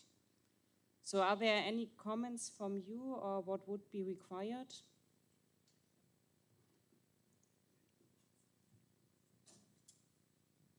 Ah, yeah, there's one comment up there. Yeah, thanks very much. I think that it would be great to have more acquisitions over the ice sheets, so Antarctica and Greenland, but very specifically, it would be good to have them over a range of different snow and ice types. So, for example, we might see different performance on wet snow in comparison to very dry snow environments, and similarly, steep topographic terrain, like mountainous regions of the Antarctic Peninsula, might have different performance levels than, say, the flatter parts of the ice sheet in the interior. Equally, one of the benefits, one of the things that's been a complete game changer over the last sort of 8 years has been the very dense temporal sampling that we've had from Sentinel-1. It's been fantastic to have 6-day repeat acquisitions. We're looking forward to them coming back as soon as 1C launches. But again, it would be great with the ALOS data to have a similarly dense time series in some of these regions, so that we can see how the noise varies, over time in a consistent location rather than only having snapshots. So I'll put that out there as a starting point. Data sets with interferometric capability as well, of course, in addition to the amplitude information that we use for our products. Okay, thank you for this feedback. We will bring it into discussion. Any other points?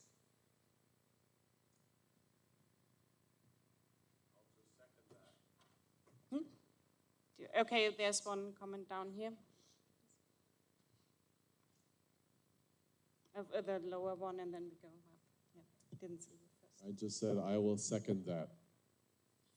That means I agree with that recommendation, and I would encourage that. Thank you. Thank you.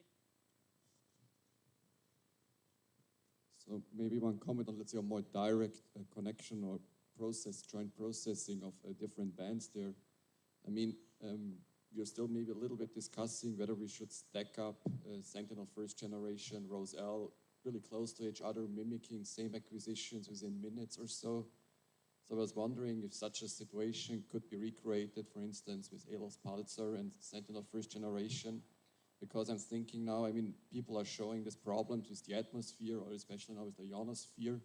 And I think this is really a strong point of having the same acquisition geometry, same time, that you really can assume to have to observe the same atmospheric state. So if you now do data-driven methods, if you do inversion of atmospheric phase screens from PSI stacks, you can literally assume the same tropospheric state in the L band and in the C band.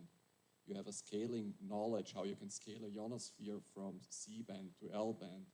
So these kind of approaches, I think this would really help them to get a better feeling of this. And I mean, if you consult the solar cycle, right? I mean, we had the last maximum in 2012, 2014, which was not impacting these constellations and things we're seeing now at all. So the past years, it was smooth sailing, so to say, from the ionosphere, but this will now really catch up. And the next 4 or 5 years, we will get really more struggling with this kind of things. So getting more in feedback or experience with these type of things, I guess this would be useful. Okay, well, thank you, because that's something we haven't looked too much into yet.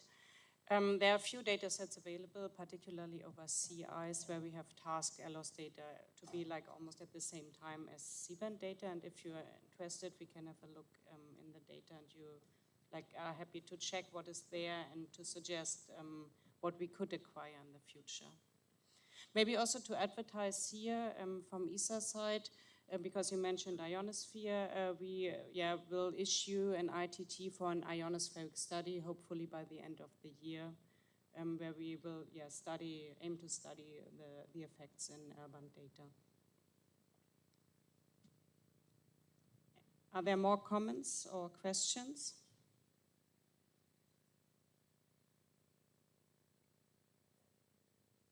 Okay, Malcolm, please.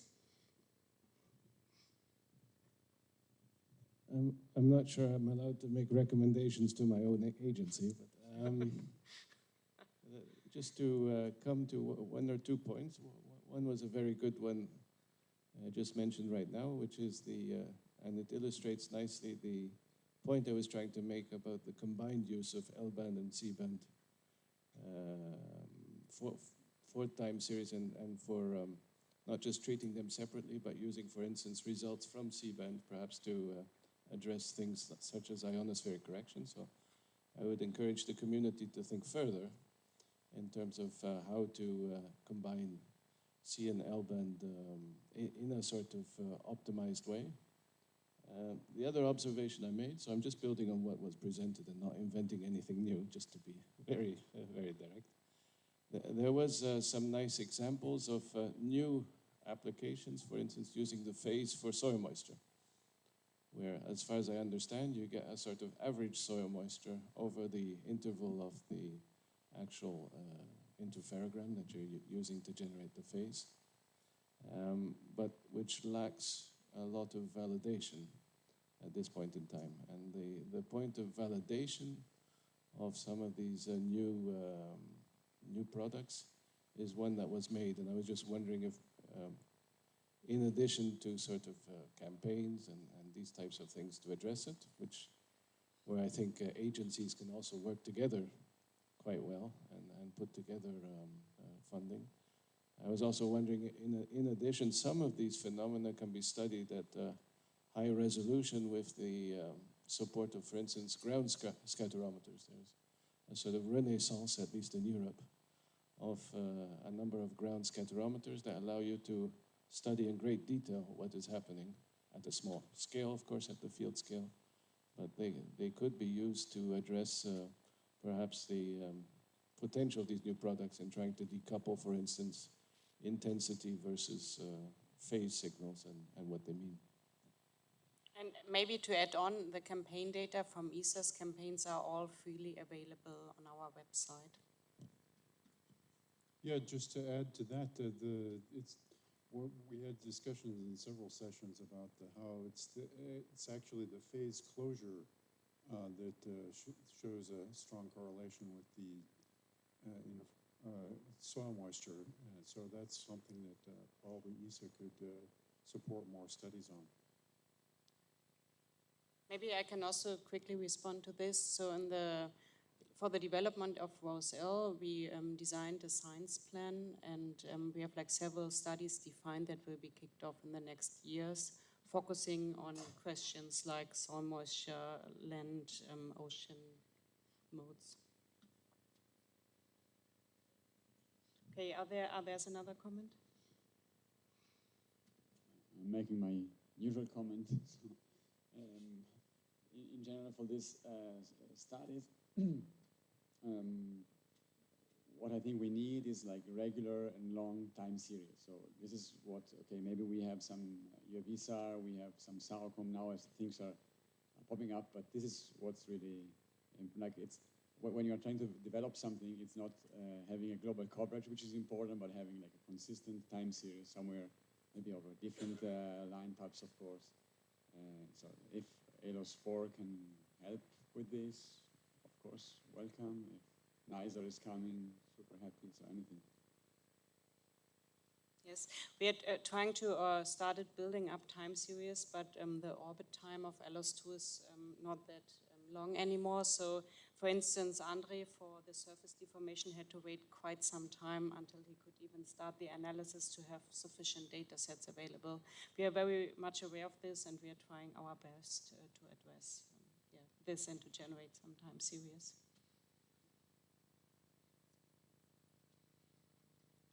Any other comment, question? If that's not the case, I would like to close the session and thank all the speakers for very useful and good presentations, and also for JAXA and another colleague from Japan traveling here just for joining this session. And I think we can really take this into the future collaboration. Thank you.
Marcus to come back, because this is, after all, Fringe is his show more than anyone else's, isn't it?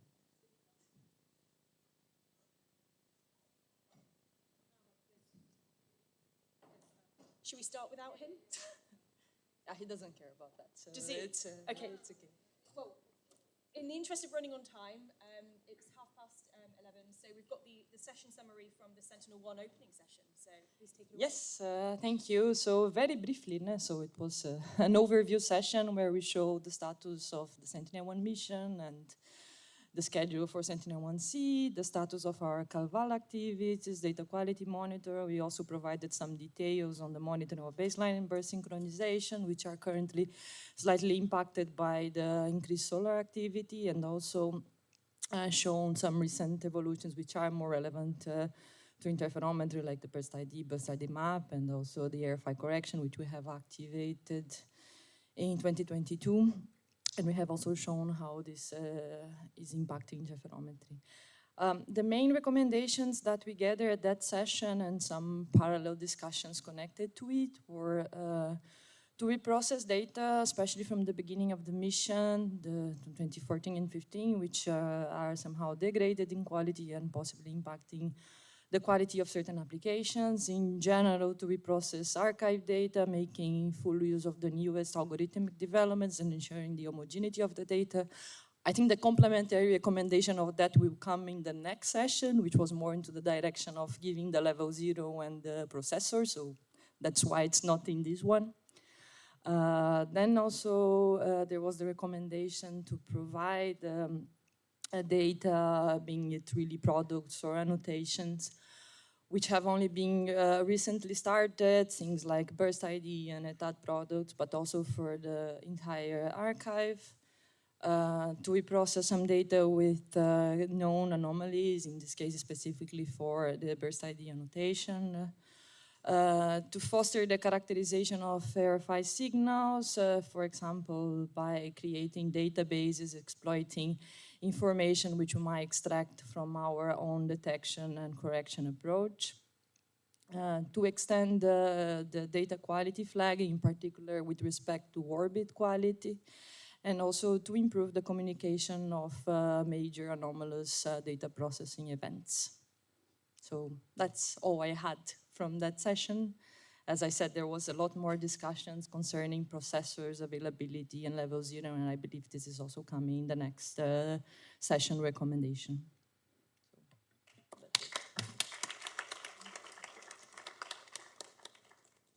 Perfect, thank you very much, and brilliant sticking to time, despite the rapid-fire 6-minute per presentation in this summary here. So next up, we've got the Tsar geodesy, and atmospheric and ionosphere. Are we combining them together? We're combining them together. So could I invite the Roundtable rapporteur up to present on that? Do we know who it is? Where are they? Well, maybe we'll skip over. We'll jump, but we'll have to come back to them potentially if we can identify who they are. So then next up, after we've got that, is data products and services. So who is the session chair that will be presenting on that? I think that summary is missing as well. We are going to be firing through this whole session. You're going to get home early, and there's going to be a luxury long lunch break. So next up, we've got future INSAR for ESA. There we go. Come on in. Fantastic.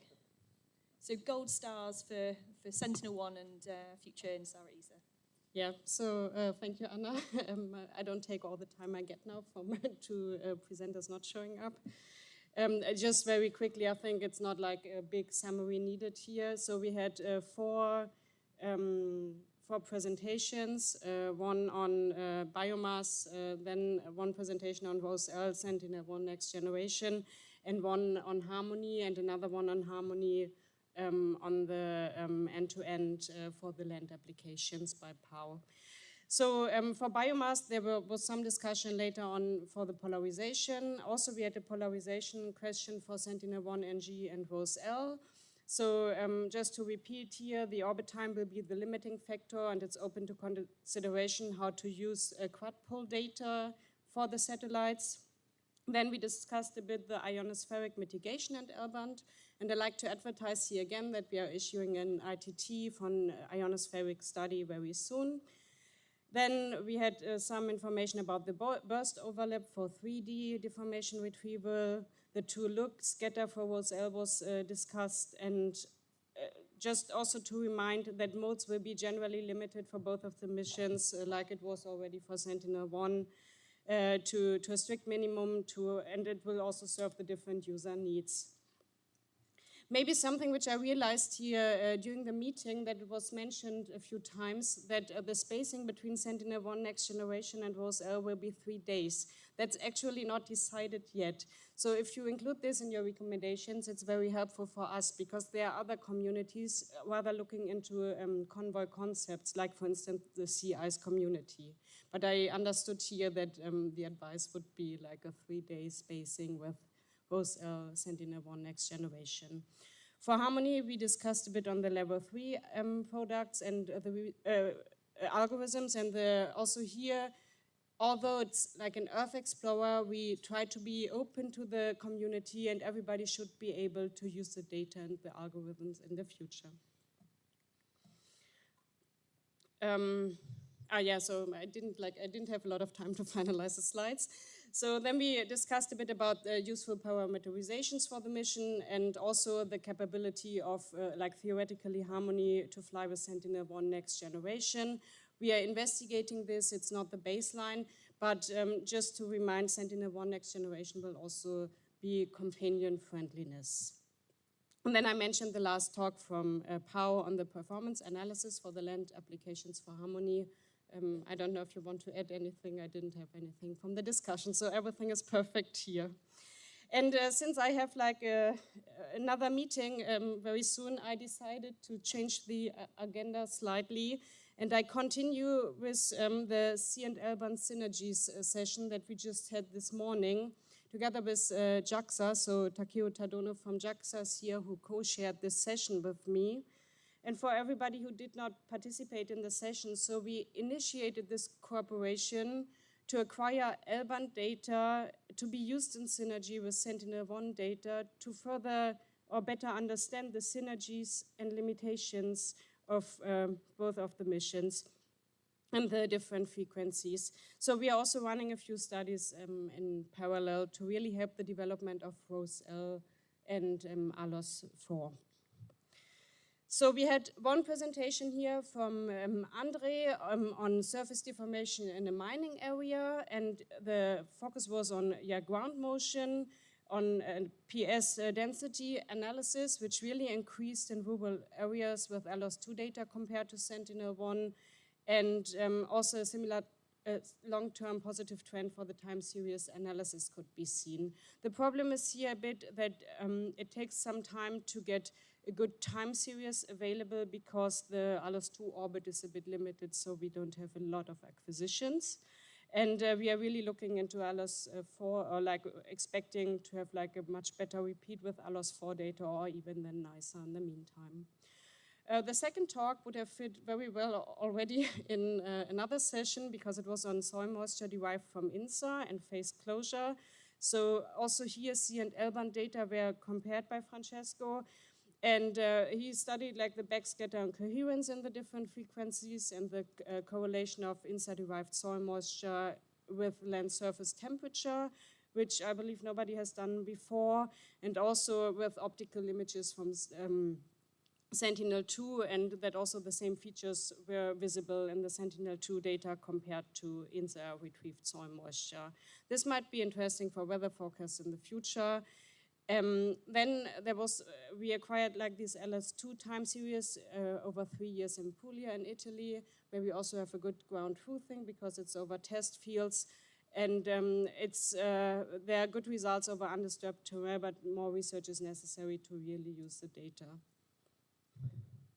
Then we had a presentation by Takeo Tadono from JAXA about the status of the LS2 mission and the Calval plan for LS4.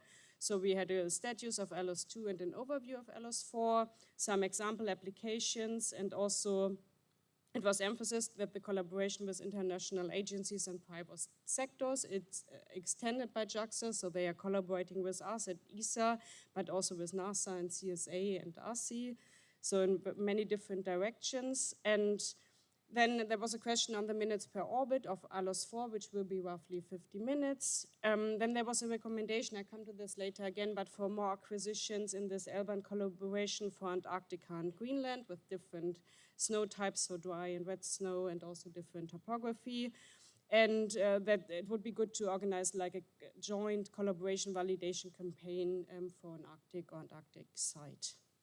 Then we had another talk from a Japanese colleague, Ryosuke Inabe, a case study for ALOS 2 emergency disaster prevention for slope failure in Japan. So we got a good overview here of a landslide study using ALOS 2 data and how Sentinel-1 data could be used. So the coherence in the Sentinel-1 data was in many of the data sets not so good, but for some of the time lags in the data of ALOS 2, Sentinel-1 could provide a supplementary insight into the deformation of the landslide. Then we had a presentation by Claudio De Luca, not on ALOS data, but on SARCOM data, which was very nice to see because it was a very nice, different examples of using these data. And like I myself haven't seen so many studies using SARCOM data in that manner yet. And we could see a very nice C and L-band comparison, also together then with X-band data for metallic structures in urban areas. Then he gave some advices for using SARCOM data in general. So if you have any questions, I think it's good to contact that group. And we also discussed ionospheric disturbances. Then in the roundtable, we tried to get some feedback for ESA to support this collaboration because it was just renewed for another year, and it will hopefully also be renewed for ALOS 4 in the future. So we tried to get the best out of the session. So again, acquisitions over Antarctica and Greenland are necessary. There are only very few so far. Then there was a point to acquire C and L-band shortly in time to study different effects in C-band, which you could potentially see in L-band and the other way around, so considering atmospheric effects and ionosphere. Then dense temporal acquisitions and long time series are needed for many different applications like the soil moisture or the deformation monitoring. And there's a collaboration need for validation and ground truthing, and I can confirm the agencies started collaborating in this manner already because we will all have different missions up there in the very near future. And then just as a last point, this phase closure, it was like, I think, a big part of the conference, so I wanted to emphasize it here that that was a new application of SAR interferometry. And that's all. Thank you.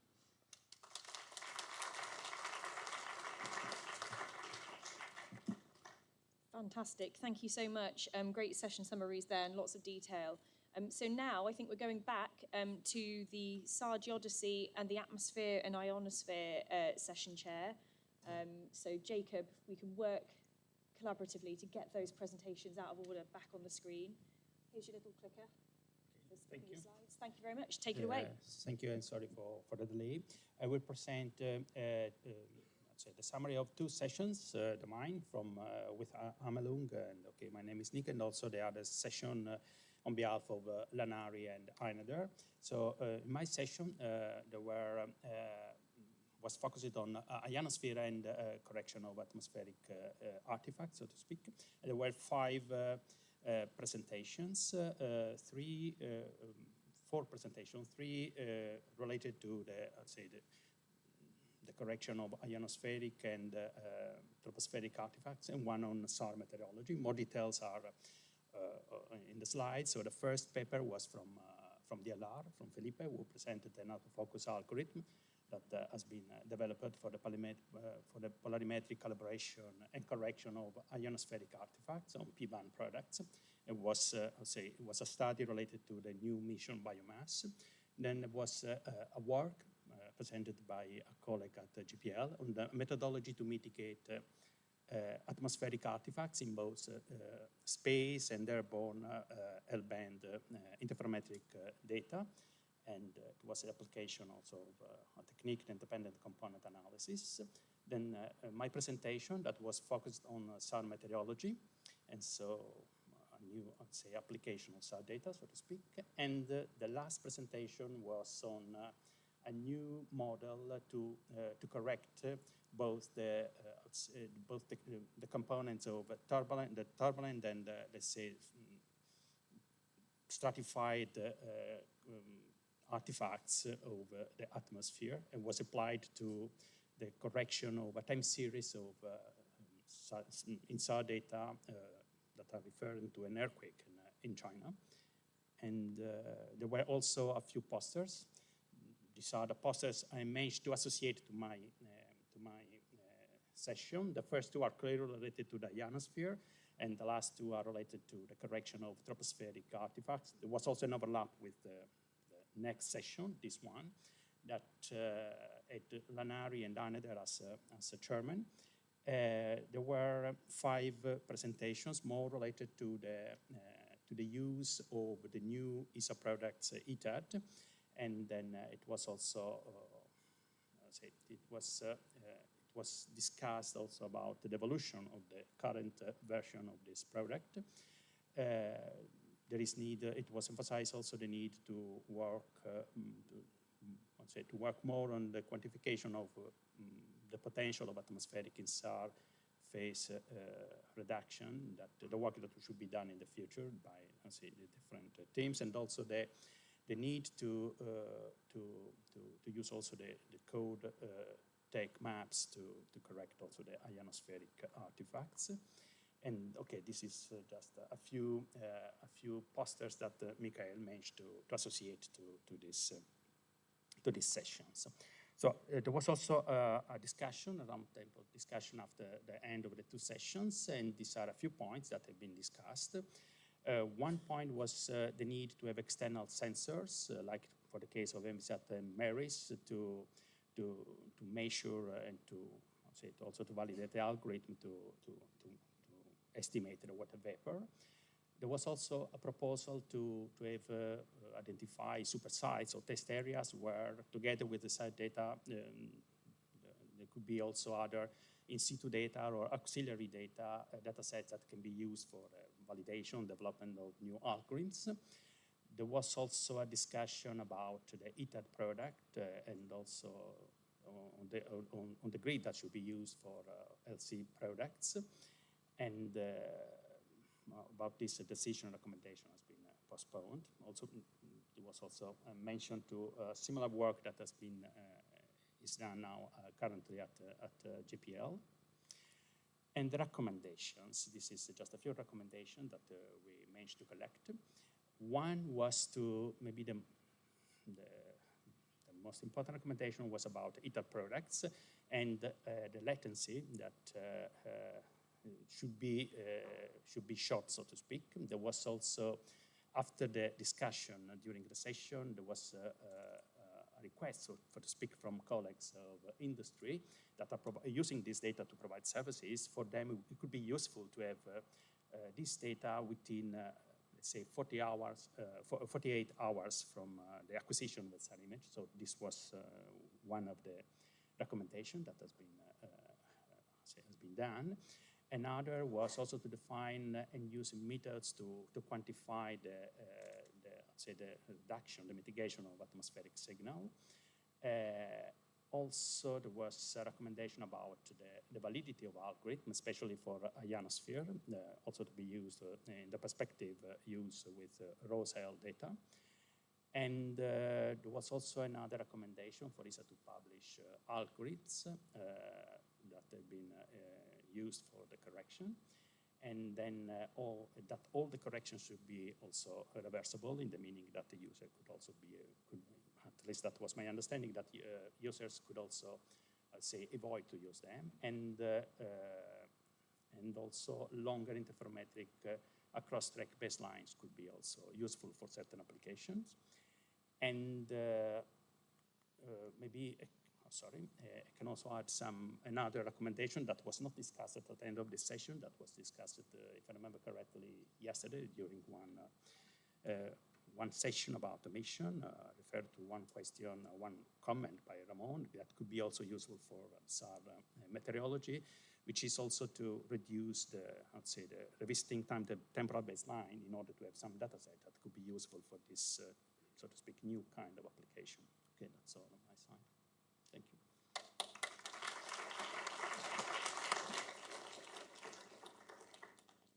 Fantastic, thank you very much. And I think if any additional recommendations come through, then add them to the slides and send an updated version to ESA so it can be formally captured in the results that will go online afterwards. My microphone, it's working now. There we go, there we go. Fortunately, I have a loud voice.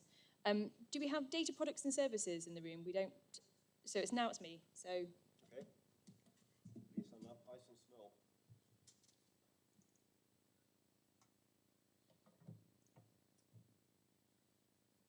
Fantastic, thanks very much. So the Ice and Snow session at Fringe this year was a blockbuster, as it always is.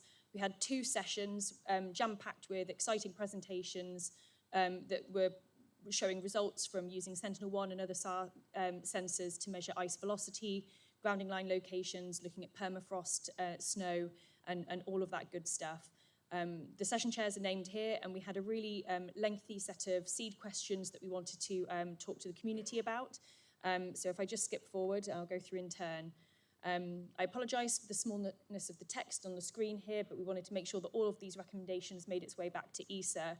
And so first up was, what are the most important science questions that should be addressed using SAR data in the polar mountain regions? We said that we were really excited by this dense repeat sampling of various different parameters such as ice speed, and that's been a real game changer over the last 5 years. And so we want to be maximising our use of that new information. However, we also pointed out that the sampling could be even denser, and that would enable us to study new processes and information that we can't have with the existing set of ESA missions. And so we think that there's a good opportunity to work with either commercial or other space agency data sets to augment the ESA acquisitions. And so any kind of community access to those third-party missions would be really well received. There was an extremely lengthy discussion on the gaps, scientific and technological, in terms of monitoring the ice sheets and glaciers and snow. We note that the one-day repeat period that we had through a few dedicated phases on the ERS mission it has been missing since then, back to the early 1990s. And this is still a big gap because it means that producing grounding line products over certain regions that are particularly fast flowing is still challenging for us. We note that, that surface water equivalent products would be useful, and maybe the existing products aren't frequent enough or not reliable enough for the water sector perspective. There's lots of good information on snow thickness and snow structure that can be produced from SAR data sets, in particular when we've got multiple frequencies. And so we think that there's an opportunity in the mid-latitude and alpine areas to investigate this in more detail. Time series of digital elevation models produced from INSAR are missing. It was fantastic when we had these from the Tandem X mission, but there is nothing in the future planned, and this is a gap. There are uncertainties in a range of our parameters that we feel could be better quantified. So, for example, uncertainties in surface elevation change, and also velocity. And we need to have a coordinated campaign to kind of get a better handle on our uncertainties and error estimates for all of these parameters. That will need both using existing satellite data sets, acquiring new images that are coincident with each other from a range of missions, but also having dedicated CalVal campaigns to address this in more detail. We note that biomass is on a 3-day baseline or a 9-month baseline when that will get launched, and the acquisitions for Antarctica are anticipated to be good, but there needs to be more discussion about how we will actually use that as a community. And there's a lot of discussion as well around permafrost, about having short acquisition temporal baselines, investigating thaw slumps, and having higher frequency single pass or multistatic mission data required for it. Crucially, though, we note we definitely want 6-day repeat acquisitions back from Sentinel-1 as soon as Sentinel-1C is launched. The community made full use of this data set when it was being acquired between Sentinel-1A and B. We're bereft without it, and so we can't wait for it to return. So although this may seem basic, it's probably the most important recommendation from our community, I think. And definitely don't decommission 1A until D is launched as well. So next we looked at how we could coordinate and optimize SAR acquisitions over ice sheets and glaciers. This is something we've done really well in the past with organizations like the Polar Space Task Group, where multiple space agencies committed to come and work together. But that hasn't been functioning quite as frequently as it was at one phase, and so we need to reinvigorate that going forward for all of the excellent SAR missions we've got. We have options to fly Roselle and Sentinel-1 in formation, and so we want to consider how they could be in sync with each other, and having these multiple frequency options is going to be game-changing for us. We want to be able to map extreme events and small events, and again, this high temporal sampling will be really important in order for capturing that. And having EW mode SLCs would also be useful. We saw some great results in the session on that, but maybe we could expand on it. In the interest of time, I'm just moving on. There was a lot of discussion about calibration validation campaigns. As I've already mentioned, error characterization is really important. For example, for products like ice velocity, it's not the total magnitude of velocity that we're necessarily interested in characterizing the noise on. It's on the velocity change signal, which is an order of magnitude more difficult to deal with, and that shouldn't be forgotten. For permafrost, we can use INSAR to infer subsurface processes, and we're excited about doing that with Roselle. And we need to have this coordinated calibration validation campaigns that cover the range of different scenarios and range of different frequencies for the missions that we've got available to us. New SAR data products are available and on the horizon using AI and ML. For example, mapping fractures on the ice sheets is a really exciting example, but there are more. In terms of which SAR acquisition strategies are available and SAR products are needed for monitoring of climate-induced changes in permafrost regions, we know that the products exist, but they're not used enough, and L-band will be even more useful for this. So we think that Roselle will be a game changer there. So just to summarize and wrap up, we've got a number of key recommendations coming out of the community. Top of the list is resuming 6-day repeat acquisitions from Sentinel-1 as soon as possible for Antarctica and Greenland. Validation campaigns, we're in the perfect time to start coordinating between space agencies so that multi-frequency SAR acquisitions can be better understood, which will enable us to develop new products and to better characterize the error and accuracy of our existing data sets. Soil water equivalent retrievals within SAR, the methods are physically understood, however we need reference points, so therefore further development is needed. And volume changes from INSAR can be calculated, but we need continuity for missions like Tandem X and also preparation for upcoming missions like Harmony. And we're optimistic about flying Roselle and Sentinel-1 close formation to enable us to do some of this work. So thank you very much.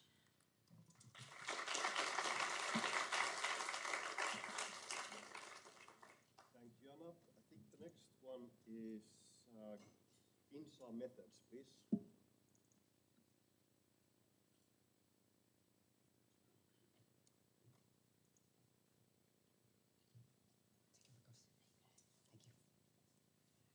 Okay, morning everyone. So in our session we have 4 papers. So from around the world, so the paper 1 is from Dell, the paper 2 is from Grenoble, the paper 3 from Rome, and the paper 4 from Pasadena. So it's quite diversity, it's interesting. So, and it's a really interesting session. So the paper first, we talk, they talk about how to handle with the discontinuity in the time series data. And the paper 2 is dealing how to better decompose the unreliable bit cell from the non-closure phase effect. And then from that paper, we learned that non-closure phase is not really the bias that is signal inside. And that is one of the things we learned from that workshop, and that's a good thing. And the paper 3 is dealing with a little bit about the classic problem about how to identify the persistent scatter to better extract the data in time series. And the paper 4 is talking about how to better exploit the fail linking application to dealing with the data in the area of the big data inside nowadays. So we have a lot of discussion, and then we also provide some questions, and we got some outputs from the discussion. So there's 2 main outputs. So the first is the perspective of machine learning, like deep learning. So So basically, the algorithm, the signal processing is quite well known, well documented. So that there is maybe a little bit room for deep learning to improve something. However, that's within that deep learning can help us to speak up almost everything, maybe more efficiently. So there is a lot of potential to exploit deep learning for a variety of applications like file wrapping, like file linking, like try to find an outline in time series, and also assist in as a kind of post processing in a certain application like alarm related information. So the output number 2 is we got a lot of mention about a lot of discussion about the bias, and we would try to correct it. It's not really about the signal inside. So how do we better understand the signal related to the non-closure phase? So there are two perspectives to consider that problem. So basically that in terms of the physical aspect that is the signal. So there is a lot of demonstration how to retrieve that information for some monster application. And for the other application, we had to treat it in a statistical approach. So basically, with the deformation application, we don't want that non-closure phase. So we try to eliminate this during the processing. So usually we can exploit some certain approach like statistical approach like file linking. And the people comment that the open source file linking such as Tombosa is really good for the community. So there are 4 recommendations for ESA. So the first, we had to be know where we are, what we want to do. So for deformation applications, so working on statistical phase linking, or if we exploit the point position in single look connect, it's okay. There is no problem with the non-closure phase. So there's a lot of commands to transform some open source available, for example, Tomosa for file linking and Stamp for the BSI. Both of backends is open source, but the problem is they are available in MATLAB. So it's better to transform it to Python, so that the community can exploit a lot, because there is a lot of problem with MATLAB, Python for everyone. So there is a need to support to make such tools available in Python. So the second is to extract the physics signal inside the non-closure phase. So there is a need to study a comprehensive study to understand what exactly the mechanic inside many scenarios, like forest scenario, like vegetation, like agriculture, and like the bare soil.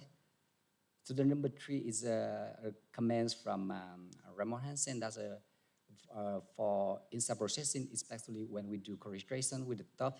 It could be nice if we have a resign orbit, just decrease the time to deliver the resign orbit to something like 24 hours. It would be great for the inside community, for easier to do top correlation processing. And then the final one is the systematically product for atmospheric correction will be essential to reduce a certain artifact during the inside processing. Okay, thank you.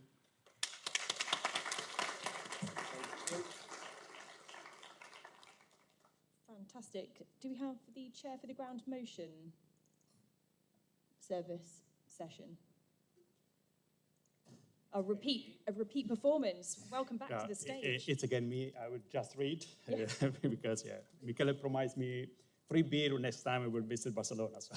Great negotiating. Okay, I try to summarize. So if something is wrong, please correct me because so the session concerned the exploitation of Sentinel-1 data for wide area, such as the Copernicus European ground motion surveys, and there were 5 presentations, which are not been listed here. The roundtable discussion was starting with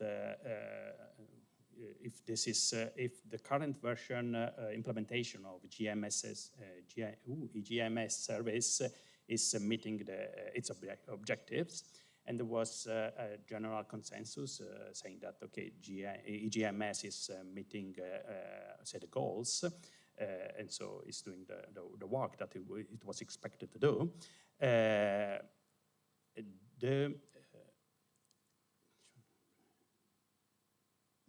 I'm trying to read it.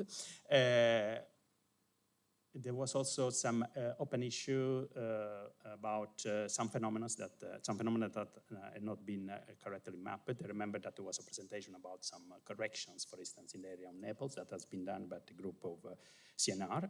It was discussed also whether the loss of Sentinel-1B will affect the service, and my understanding was that the 12-day baseline would be still useful. It was discussed how well EGMS can combine Earth observation and non-Earth observation geospatial services, and how to integrate these services. Some participants indicated also the need for API to access this data from EGMS.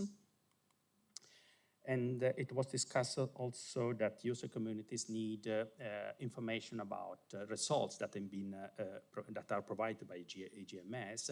And I remember that Lanari pointed out also the need to distinguish the area where the result is coming basically from GNSS and the others where INSAR is contributing somehow. The performance of EGMS was discussed, and different aspects were mentioned that should be considered for the future. It would be useful to visualize the basic products within the Explorer used by GMS. Will be also important to have access to some other data, for instance, soil moisture, and this was a comment that was done by some colleague at Geosphere. Users should also be able to download a time series over a given area of interest. Also, the mitigation of atmospheric artifacts should be improved. And another point that was raised was the accuracy of geocoding and of the products, and also the link between the GeoSAR exploitation platform and the Copernicus EGMS should be improved. And at the midterm, there was the need to use also the amplitude besides the interferometric phase. This was a comment that, if I remember correctly, was done by by a colleague in the industry, and also the need to use also the product in the L band, and to enhance also the information along the north-south direction. There were made also some recommendation. Tools should be made available, and the experiment should be conducted in order to enable and promote the combined access visualization of soil moisture. This is the comment I mentioned before from Geosphere. And methods should also be developed and tested to enhance the result of phase unwrapping using both C-band and L-band results. I think that's all. Thank you.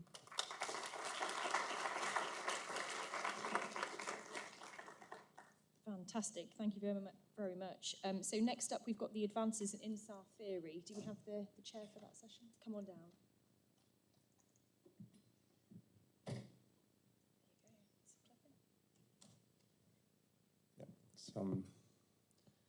So I was the chair here in this session where there were two sessions, Tuesday, Wednesday and Thursday, and it was Ramon Hansen, Bart Larsen, Howard Hepker, and myself. Here you have just a bullet list of the papers. As you see, there was 4 contributions on these non-closure phases for moisture retrieval. So the point is this topic is now gaining much more interest. And so there are, of course, 2 philosophies. One is if we want to see the formation, we want to remove the bias. So this was these 2 first contributions. But of course, we know also in this non-closure phase there is information. And the other 2 contributions were about how to exploit or to understand what's inside. Then we had also 5 additional contributions, 5 different topics. One of them also mentioned before by me. It's on the improvement of the phase linking algorithm, also related to somehow to this non-closure phase. Also on 3D phase unwrapping or twice 2D phase unwrapping of time series. Also on the contribution on efficient time series processing of large stacks. This was given by Howard Hepker. And also Lopez Martinez was proposing an interesting, a new interpretation of the temporal coherence, temporal decorrelation. And then finally was also an effort, an interesting presentation also on the error propagation. For when we deliver a time series, we want also to provide the confidence of the measurements. I can only recommend that you take a look at the presentations if you didn't have the chance. So if I'm not wrong, they are available at the YouTube channel for how long? Forever. Forever, I think. Forever. So, but don't wait too long, but then in some years this will be outdated. So yeah. So far about the summary, and then we were providing some seed questions, and then here also the community was very active, providing many recommendations. So the first slide, it's on the phase closures. And you see the title summarizes it pretty well. So we need to better understand all about these phase closures. So the first was to maybe make an effort to establish supersites related to this research. And mainly, so many aspects were mentioned. For example, the availability of ground truth, possibility to have observations, different sensors, different wavelengths. And also someone was mentioning the possibility to combine also GNSS reflectivity. There is also some potential to retrieve soil moisture there. It's not here, but now, I think it was also mentioned the potential to cooperate with other agencies, like, for example, CONAE. With SAOCOM, they also have test sites already to make soil moisture cross-checks. Then also related to phase closure, so we need to distinguish the different driving mechanisms behind phase closure signal. So we know we have soil moisture, we have also vegetation on top. In addition, we have deformation. So we need to better understand what's going on when we have the mixture of all these contributions. So it was also suggested to ESA could support on organizing a scientific science community working on phase closure signal. So, a working group could be an idea. And it looks like, so next conferences will probably have a dedicated session on non-closure phases. So it could be next FRINGE, could already be next IGAS. So the next topic was also addressed, the L-band C-band combination. And well, some of these topics have been already commented in all of the summaries we have seen so far. For example, Roselle, which would be the orbit of Roselle with respect to our Sentinel next generation. So we need to ensure the same viewing geometry, repeat pass, and resolution. I mean, I know for ESA it's maybe clear, but it's obvious that these questions were coming for the community, so not for all the communities. Maybe it's clear, that's why we were leaving this bullet point here. ESA can then address this question. Okay, the second bullet point was already mentioned, so which is maybe which separation should we have between Roselle and Sentinel-1 or Sentinel-1 next generation. These are things that the community needs maybe to further think about. And also this was already mentioned also before in other sessions. So we want to also extend the cooperation with other agencies. And then one of them is this, especially SAOCOM, in order to facilitate conducting experiments related to different applications, and of course making data available. And I have two topics that were also discussed in the past, also in the previous FRINGE, but we decided to capture them again. So the first one was already mentioned. So the community will be very happy if we could have the precise orbits much faster, not to have to wait 20 days. And also, investigated this possibility to have the precise orbit information earlier. So less than 24 hours, but considered trade-offs. So I don't know what exactly here was considered.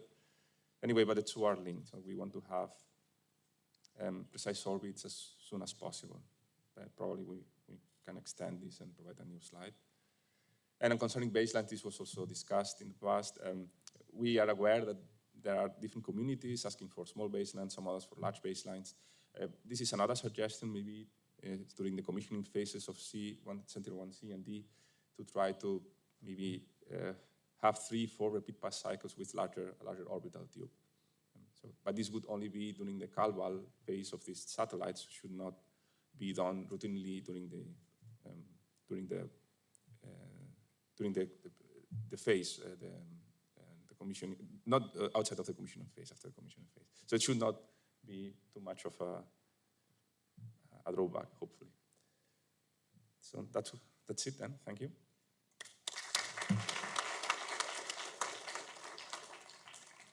Fantastic, thank you very much. And I think that orbit, having the precise orbits available quicker is something that we can all get behind for sure.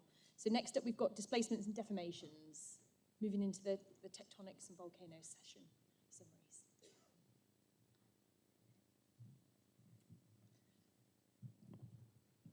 Thank you. So we had 2 sessions with 4 session chairs. So thank you to the other chairs who weren't able to be here, and of course Mario, who is.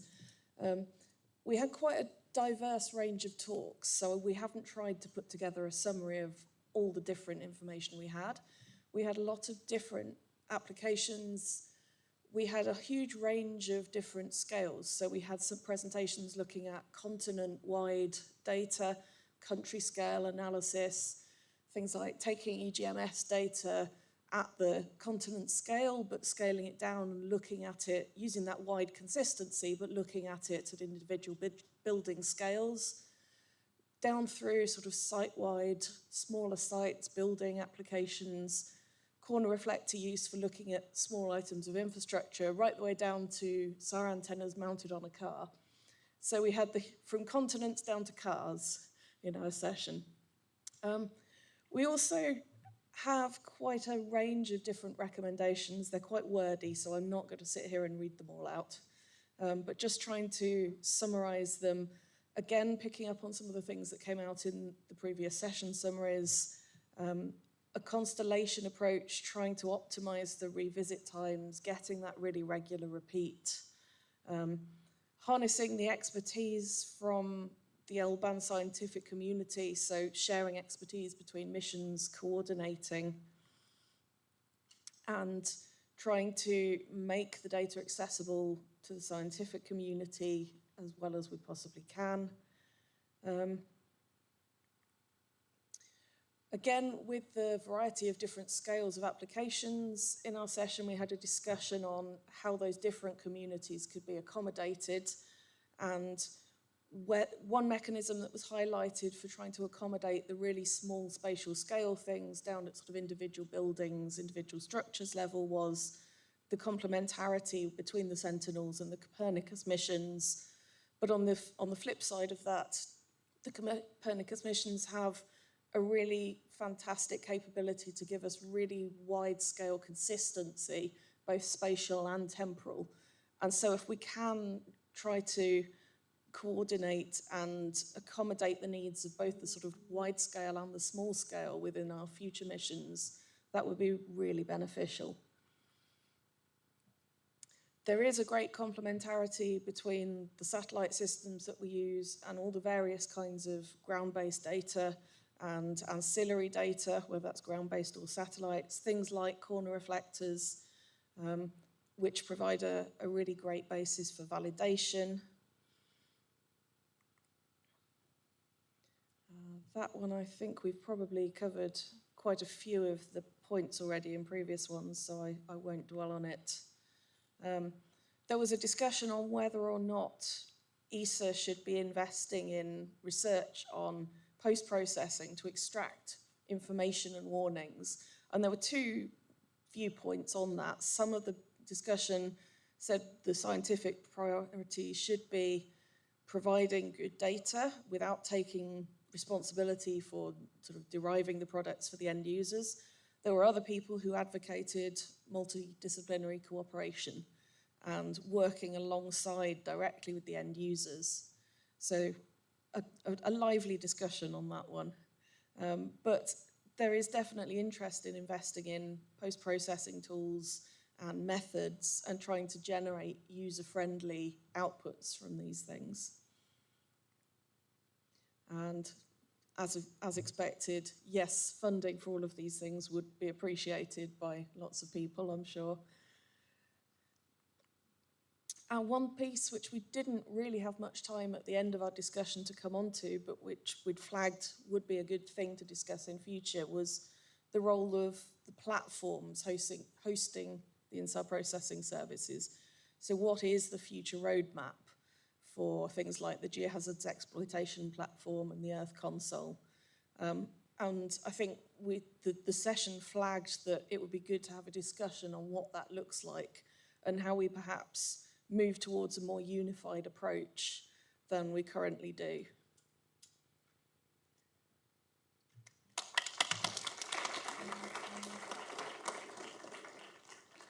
Fantastic, thanks very much. We'll wait to see whether Marcus has a big funding announcement in his closing remarks at the end of this session. So can I welcome up the Earthquakes and Tectonics session chair?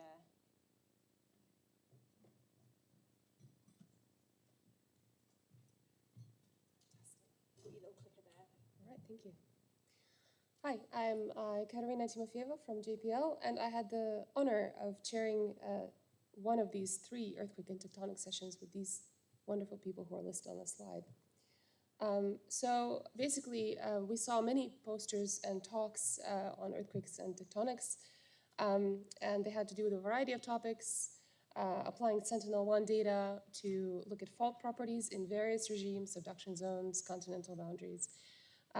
Seismic hazard assessment was addressed in various ways, particularly using INSAR strain measurements, which is a new topic that many of us are exploring.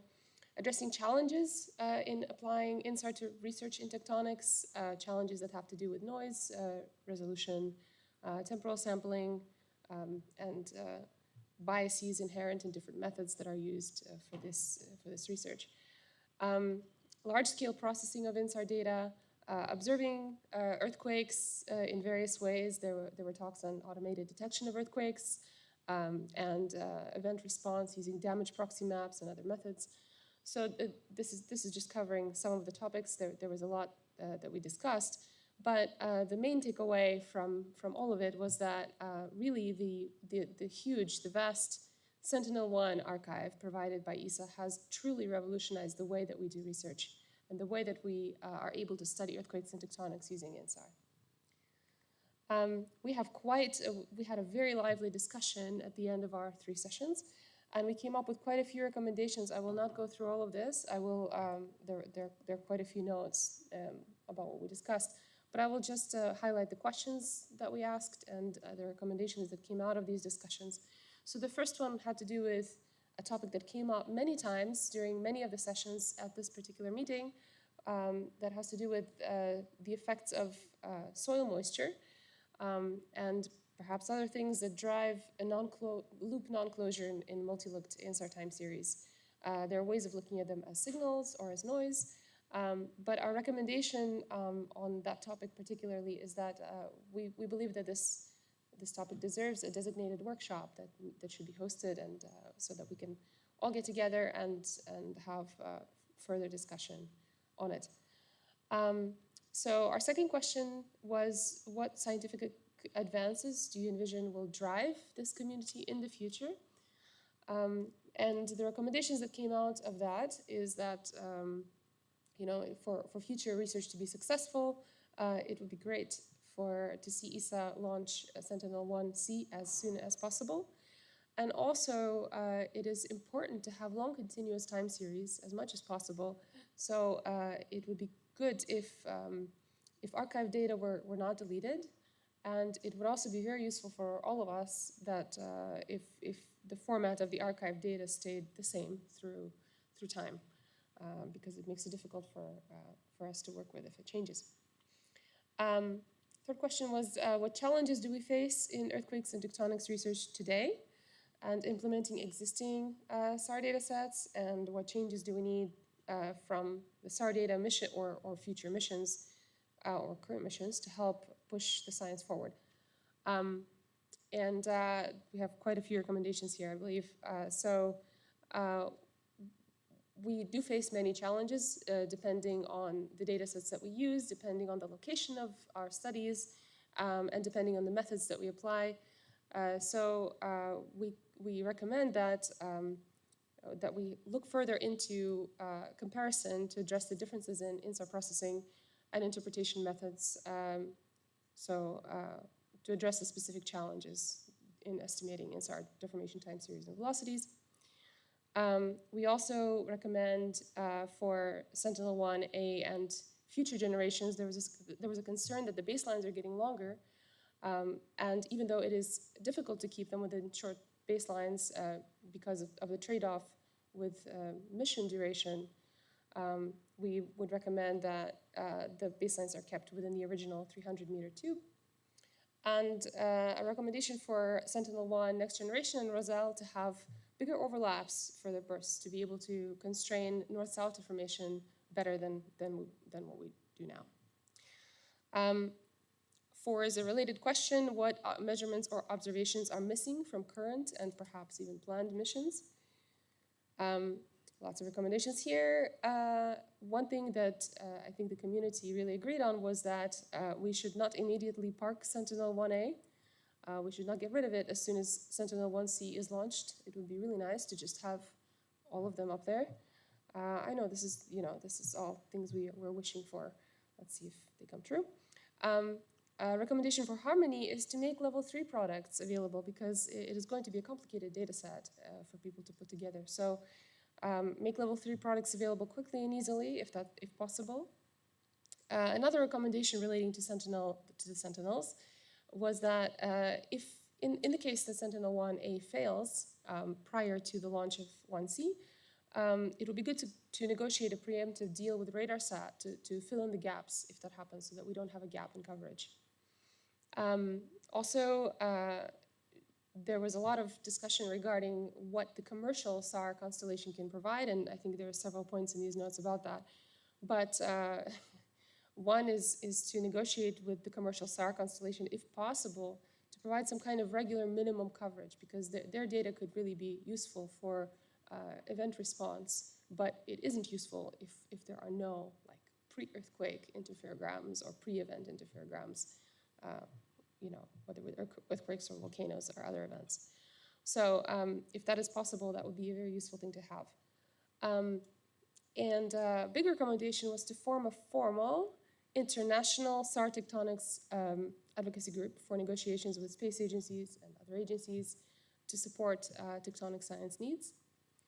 And another final recommendation on this topic regarding observations is to, whenever possible, pursue boring acquisition strategies as long as they are continuous. Continuity is very important. So number 5 had to do with disaster response and how it is addressed by SAR data and what needs it has. And the recommendation here was to pursue more coordination with the commercial sector, again, and to negotiate access to data that perhaps we don't have at this moment. Number 6 was to do with ETAD's current plan for data provision. And of course, the recommendation is to the more data that they can provide, the better. That would be wonderful. Keep the format of the data sets consistent and simple when possible, and provide uncorrected raw data along with optional correction layers. An additional recommendation was perhaps to add a layer that is a land cover map to the INSAR data sets. Perhaps that would be useful for some of these more soil moisture or more kind of different applications. Number 7 is what other recommendations. So this is just a catch-all topic, just anything that we haven't discussed before. The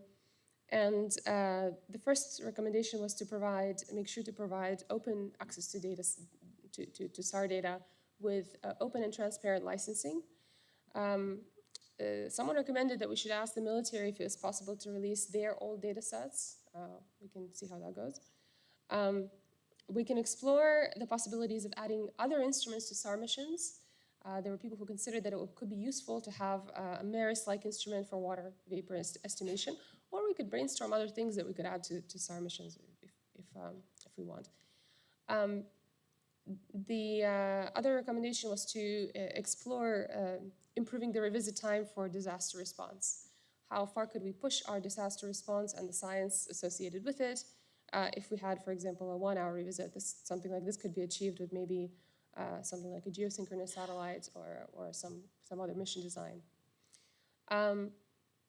We also would like to study the best approach to launch Sentinel-1C and D if 1A stays in orbit, provided we don't park it. So do we launch them, where in the orbit should we put them? Perhaps one of them should be a day away from Sentinel-1A. Perhaps they should all be evenly spaced. That's something that we could explore as a community based on our needs.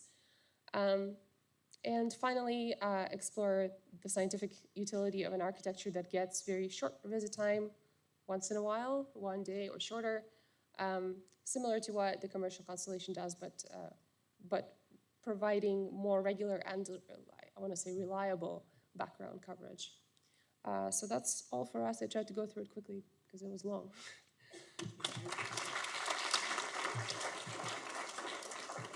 Thank you. I want to make one recommendation, please, if possible. It would be good if we could have the Turkey earthquake discussion now, because it's a little bit related to us, so it makes sense.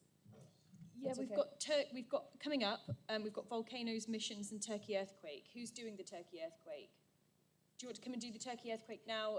Does anyone have any objections to us shifting things? We've already shifted it slightly.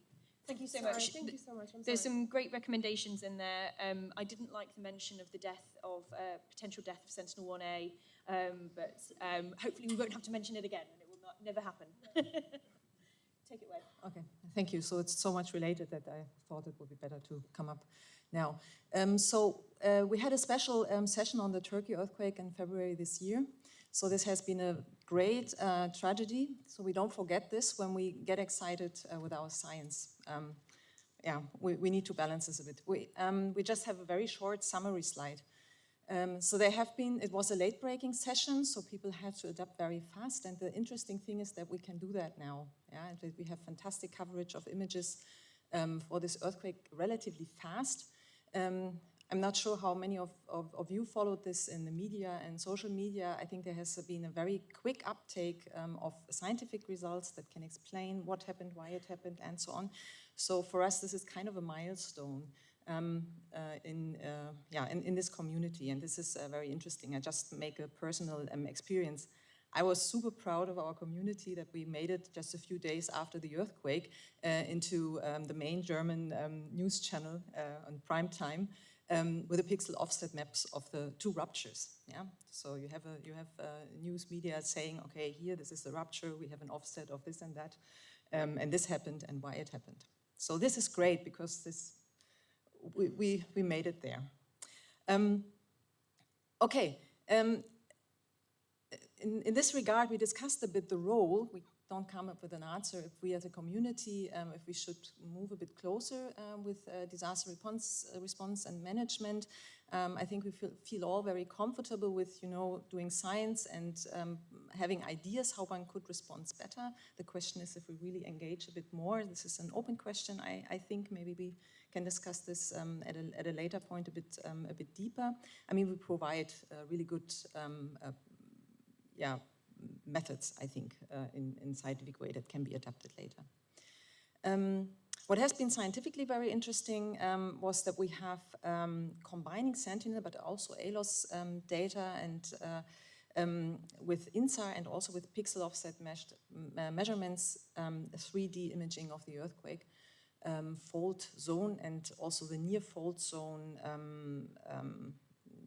What happened? We have a damage zone that could be imaged, and this is very interesting because since some time we have theories how fault zones act, and we can now add data to this. This is quite new and exciting. And we have also many observations of off-fault damages, so very small signals that we have also seen for other earthquakes. It's also very exciting because we can see that the crust behaves not just at the fault, but by the way, with small signals, and for this we need high coherence imagery, and we need revisit times that are short, and we need small baselines that the coherence stays high. So this we add this to other communities' recommendations. I think that's it, right? Is there another slide? I think it's just one, right? Yes. So thank you. That's it. There's another slide. Oh. No, there's some important things, I'm sorry. The North component. I think we had this also before. Also, we think the north component, we try to get this, but it's relatively complex. So if we could be better, harmony is great. Concerning the earthquake, we are a little bit puzzled that there's relatively little after slip and post seismic. This is something scientifically interesting. Maybe we get more of this in the future and hear more about this. Yes, I stop here. Thank you very much.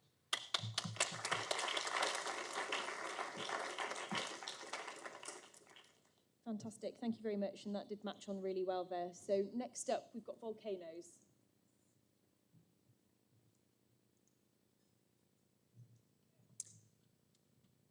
Okay, so you will see that in the volcano community, of course, we have a lot of recommendation and conclusion that's already been said from the tectonic or from the ice community. We are facing, of course, challenges. Here I just put, I think, just the 4 challenges that we saw over in the presentation and in the poster. So first is to discriminate between mixed signal. So it could be between the atmospheric noise and the deformation signal we want to retrieve. It also can be mixed signal between 2 different sources. So if you have a shallow and a deep reservoir and you want to try to detect the 2 signals. Of course, we use INSAR to understand the coupling processes, such as the interaction between volcanoes or the effect of external processes. Tracking also with accuracy the topographic changes related to eruptive activity. And also, we need to prepare for the next mission, NISA or L-Harmony, and ensure that our methodology or the algorithm that we are producing can be reproducible and transferable to other missions.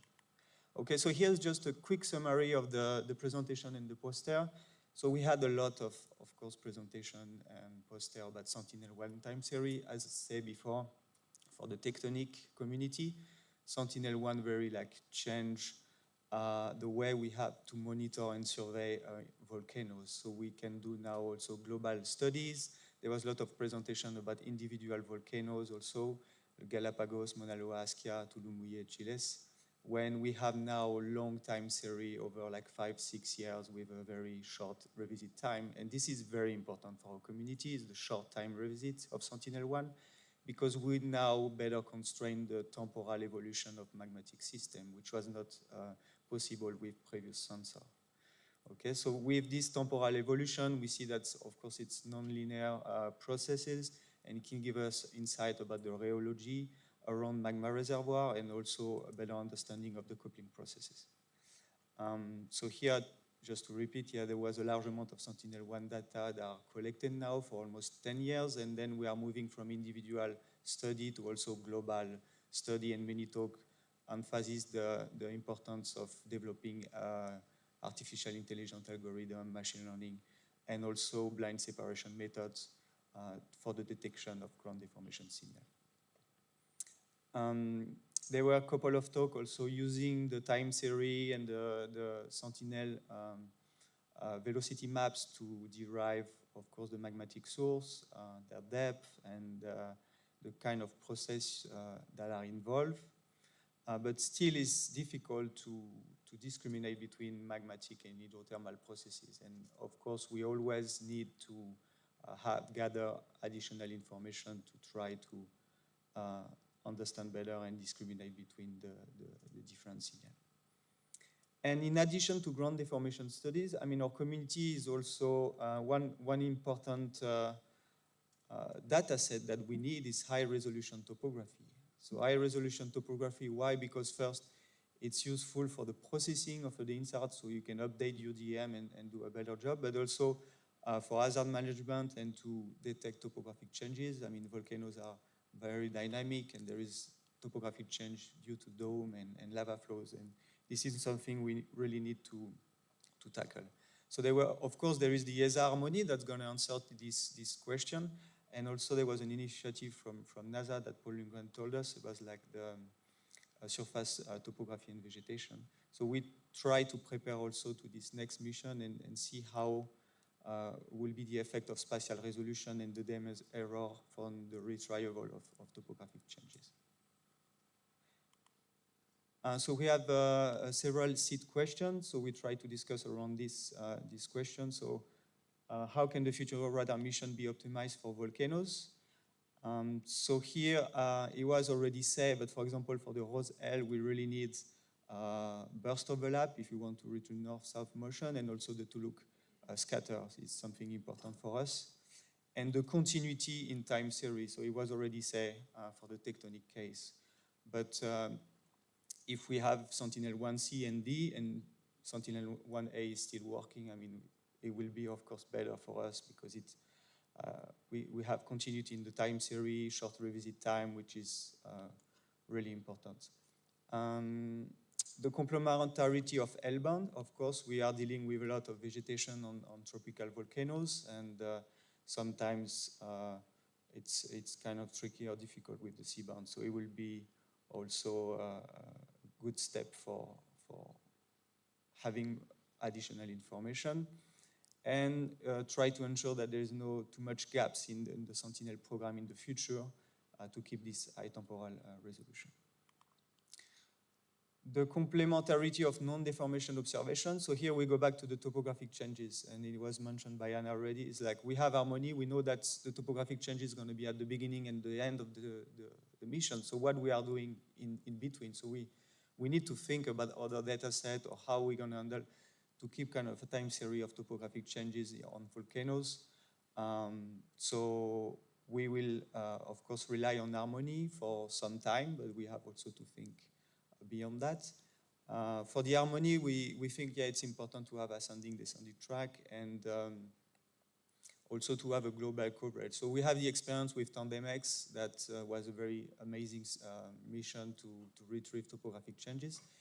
But the coverage and the temporal resolution we get from one volcano to the other is very different, and you only have a few volcanoes that have this high temporal resolution in the archive.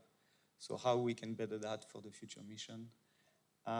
It was mentioned already, pathway for commercial operators to contribute. So how is it possible that ESA can help us to get access to this kind of commercial data sets? So it's an open question. And keep also background missions, so the same thing. Background mission with continuity is kind of needed for our application. Then the benchmarking, I think it's important. It was already mentioned that how can we provide test sites, so it could be on the framework or super site in different environment setting. For volcanoes, we are dealing with vegetation, so load coherence and topographic changes. So that will be a good thing to test algorithm development for the unwrapping, time series analysis, anomaly detection, and so on. So can ESA provide like a framework or can help us to build this kind of benchmark studies? And then finally, what data or method are most important for volcano monitoring and therefore for disaster risk reduction? So we know that there is a lot of different algorithms that were developed, machine learning, deep learning, to try to detect globally. But of course, it will always depend on the quality and the continuity of the data. So we need to ensure that we have at least a global coverage and as much as possible all the active volcano covered by the future mission. So it's always, of course, different community. We have different priorities. So how can we handle that? And I think that's it for me.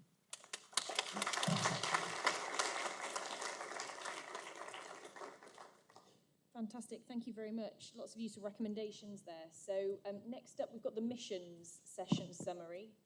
We're on the Homeward Straight team. Only a few more session summaries to go, and then it will be lunchtime, and we can all go on to our weekends.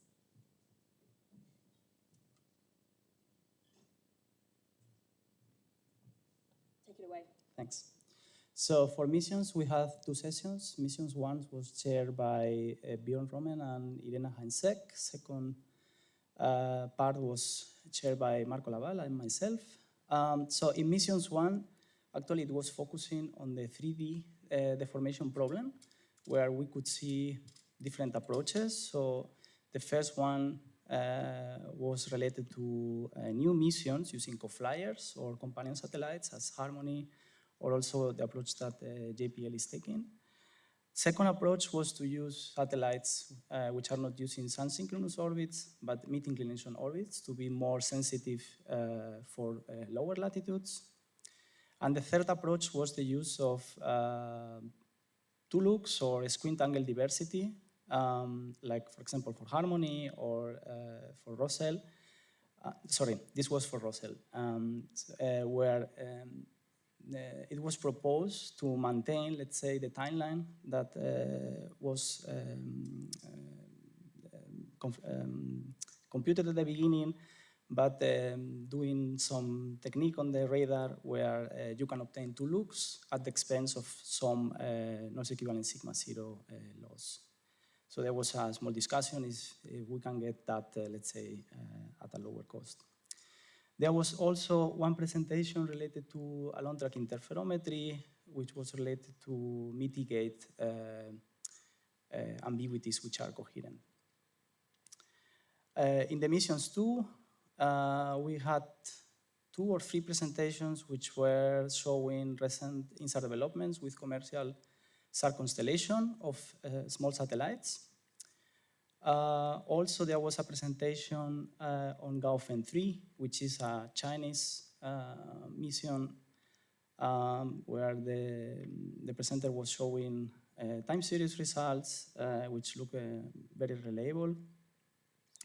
We had also a presentation on KA band to measure the topography with a very high accuracy and with a focus on the cryosphere. And we had also one presentation which was assessing the quality of ISI and SAOCOM in the frame of the EDA Plus project of ESA. So I move to the recommendations. So the first recommendation was related to let's say, to increase the cooperation between ESA and Chinese authorities, especially, so there have been a launch of a geosynchronous satellite, Lutan 4, and the community was like very interested to obtain a higher revisit. So Ramon Hansen was mentioning that there has been a meeting, or there are some meetings in the frame of the Dragon project, so the community would like to have an exchange of data.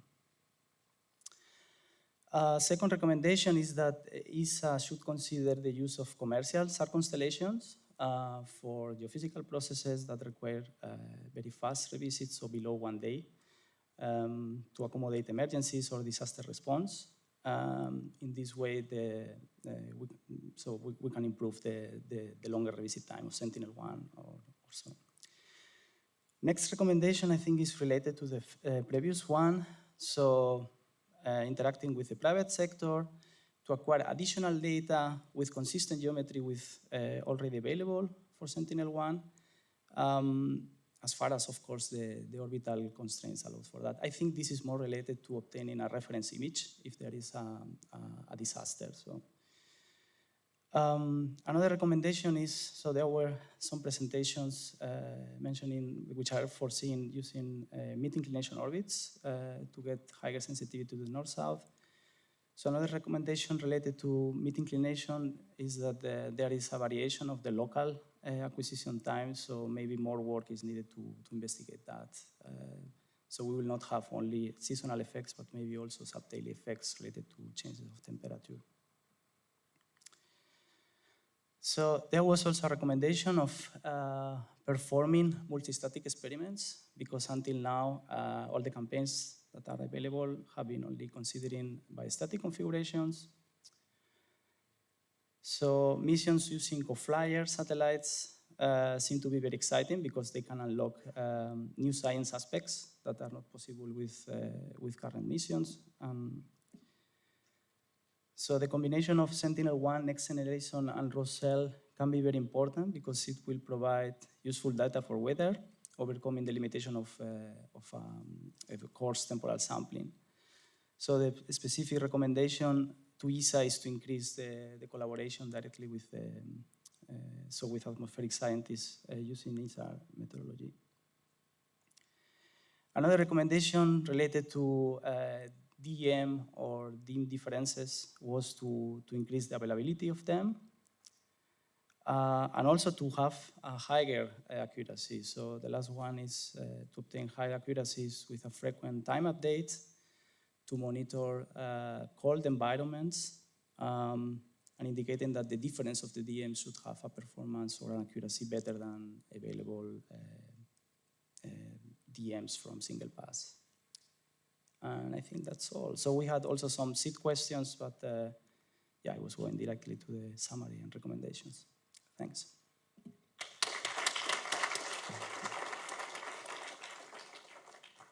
Fantastic, thank you very much. And so next up, we've got the thematic mapping session.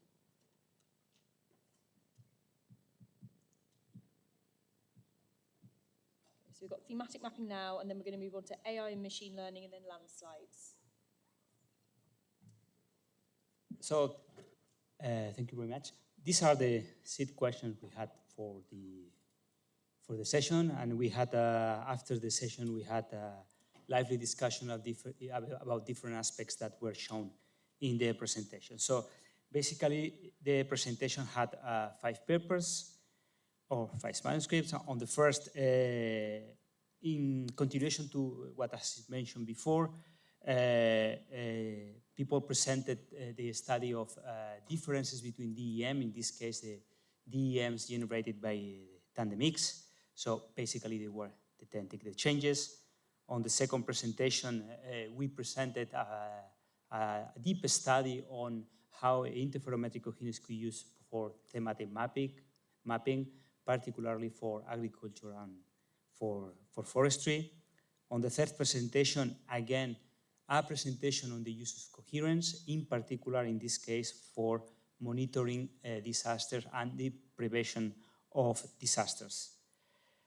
The fourth presentation was presented by the Italian community. It was a joint presentation where they show that there is a joint effort in Italy focusing on different applications on the combination of X-band, L-band, and C-band. Base C-band is Sentinel-1, X-band is Cosmos Skymet, L-band is SAOCOM. So they were showing different projects, different results on different application hazards, monitoring infrastructures, monitoring vegetated areas, and so on. And finally, some colleagues presented again the use of coherence for a very particular application, which is civil infrastructure monitoring. In particular, they were interested in monitoring the problems on the roads, okay, on the asphalt. So they have currently very reliable systems, but they cannot extend up to large scales and to monitor all the roads. So they were interested into exploring interferometry to detect the changes on the roads.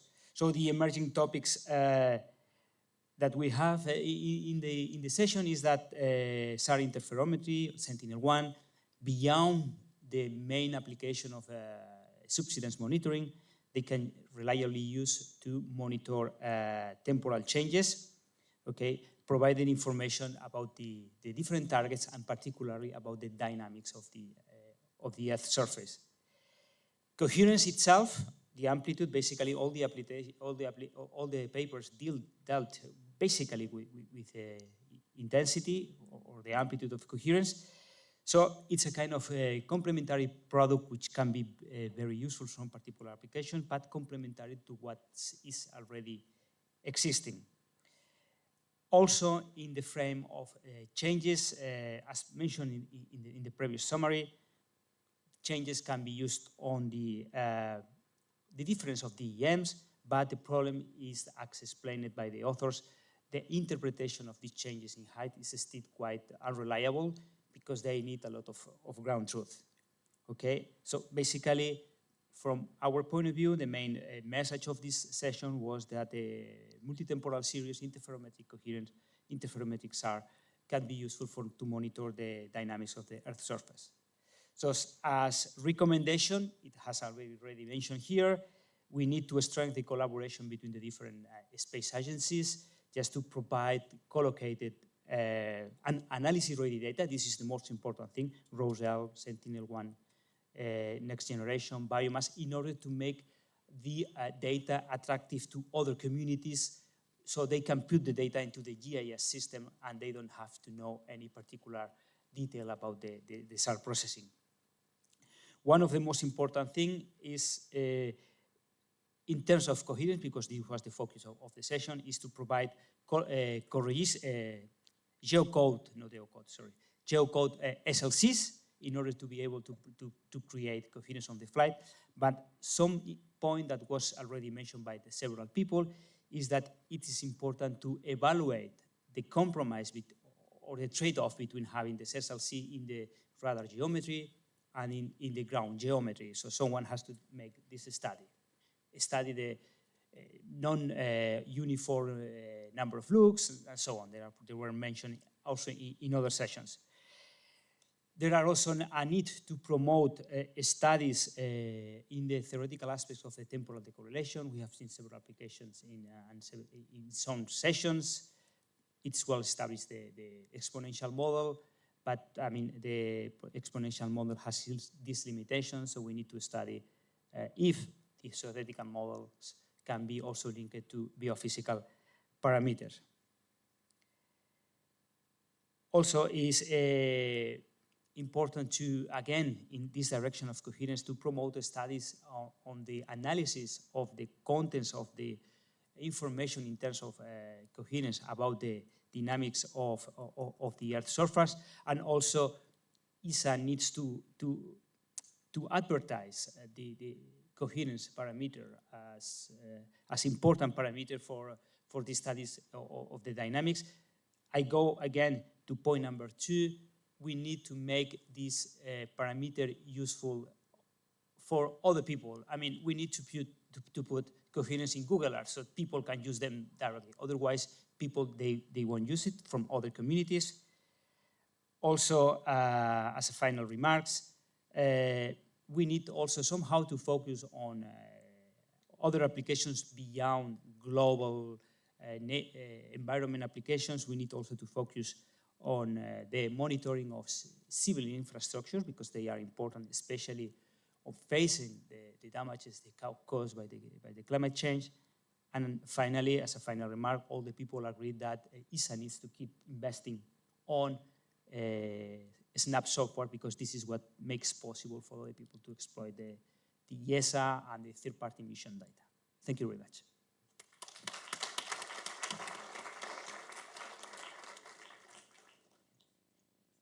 Fantastic. So next up, we're going to switch around and have landslides first.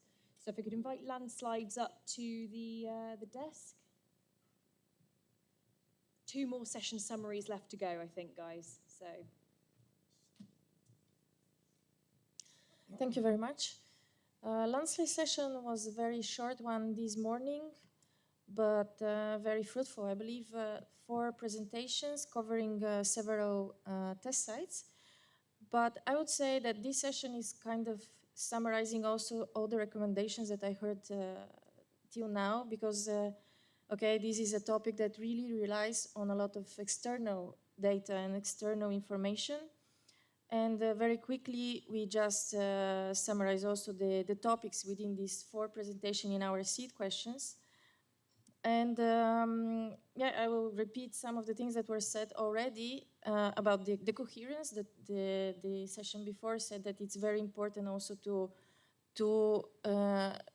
give more emphasis on the coherence and its importance to wider community, but also we want to emphasize or to give more information about the NDVI and amplitude images to support interpretation of the landslides results. Then, of course, because within this session this morning, there was also a study devoted on the potential of the small, the new space constellation. It was very interesting, especially in the wild conditions in Norway. So one recommendation is it possible ESA to launch another small constellation with the free data? It was also mentioned earlier today. And yeah, and of course we were interested on the topic, are we ready to produce operationally landslides, maps, or services within the ground motion service platform? And the question is that we still need to develop, to go further and further in this modeling. And of course, this is, again, depending on the external information. So we rely a lot on other sources. So we still have a lot of big floor there to develop further, and I hope next Fringe there will be more sessions on landslides. And then recommendation is also, it was mentioned already as well, to push the other agency to share more data, because, and of course, to explore the new missions with the different bands. Thank you.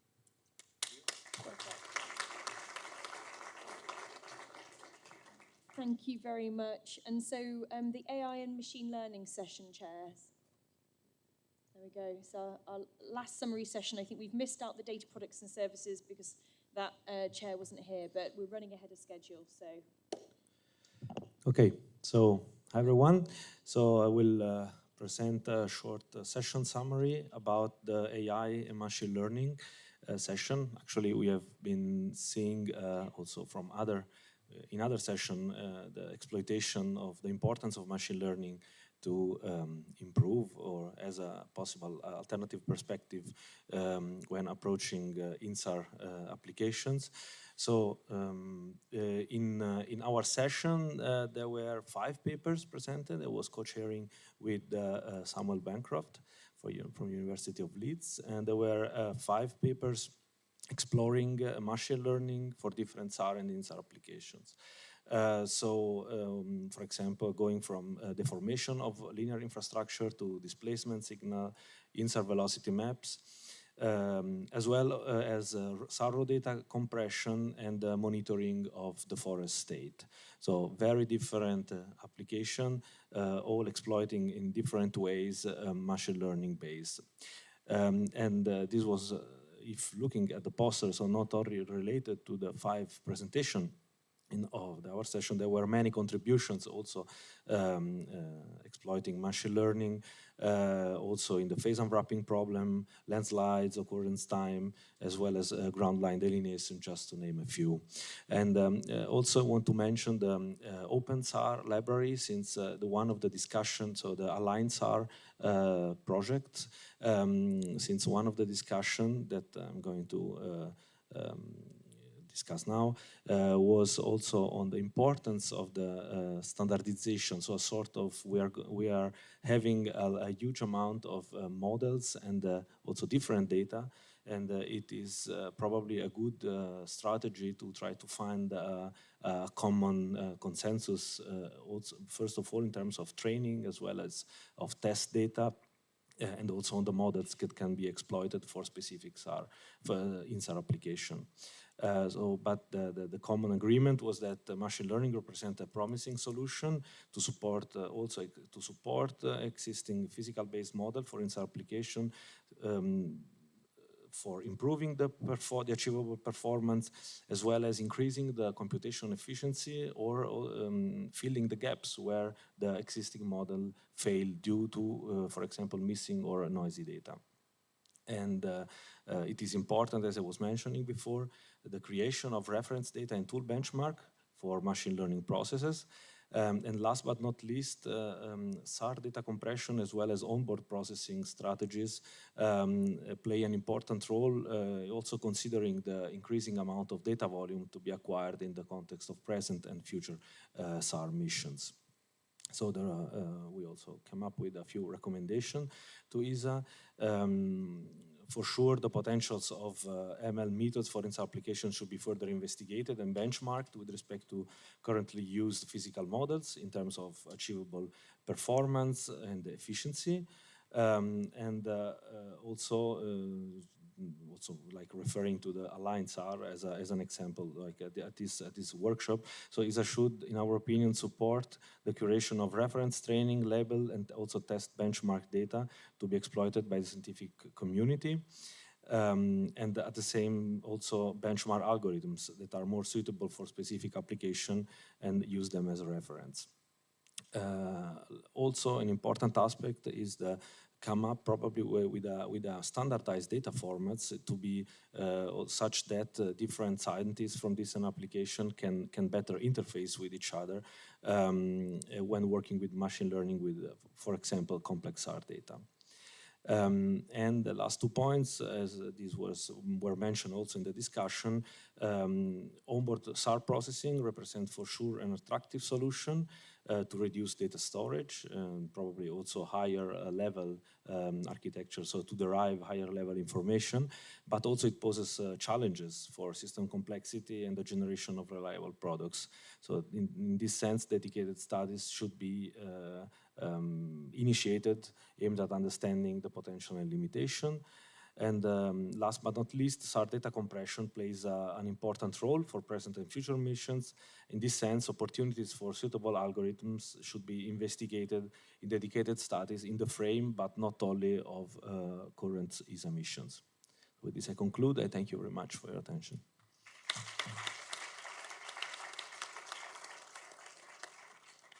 That's fantastic. Thank you very much. And I think that concludes our summary of recommendations from all the roundtable discussions. So all that leaves me to do is to introduce my co-organizer, Marcus, to come and wrap up the very successful FRINGE 2023 conference. Thank you, Anna. Yes, it's just a time for some concluding remarks. So I can say for my part that I thoroughly enjoyed this week, and I've seen a lot of happy faces and fruitful discussions and collaboration. And I want to thank you all participants and presenters, chairpersons, members of the scientific community for being here and making this a great scientific event. We will produce the workshop report that has the summaries, and also we extract the recommendations for the community review, and we put those up on our website, so you will hear back from us. And we will still liaise a bit with the chairs to get those in good shape. Then I need to thank a number of teams to make this possible, because of course this is a sizable event, so we started organizing this in Esrin more than a year ago, and there I would like to thank specifically Serco team and Ulla and Magdalena, who put hundreds of hours of work into all these programs and sessions, so thank you very much.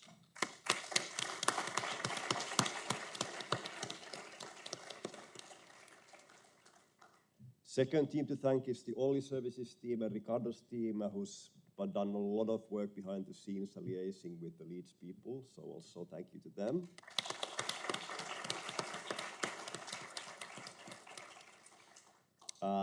Then Earth Observation Graphics Bureau did all the fantastic graphics that you see over here, so I'd like to thank them. And then we brought a lot of other teams on site, so I wanted to thank JGB Productions and Jakob's team for doing a stellar work on the streaming. Thank you very much.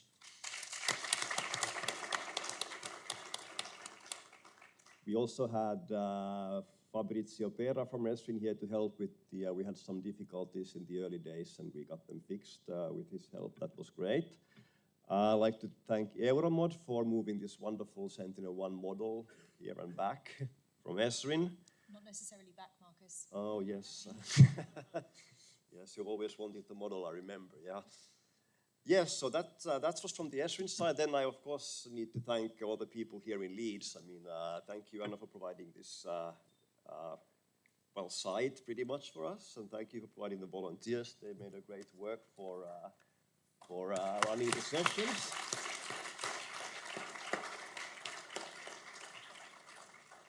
Thank you for the local AV and microphone support and IT support. So I think in the end it went well. We had some difficulties to iron out, but that was I'm very happy. Thank you.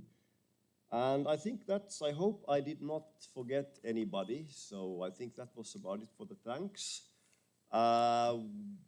People keep asking me when is the next Fringe, and my standard answer in nominally 2.5 years. We always have to avoid putting it around the Living Planet Symposium, because that's our main event that happens every 3 years. So I've heard a couple, or more than a couple of suggestions for the venue for the next Fringe. So please come and talk to me if you have a nice venue and a responsible organizer in a ESA member state or ESA member state territory even. Please come and talk to me. And with this, I'd like to close Fringe 2023. Thank you for coming.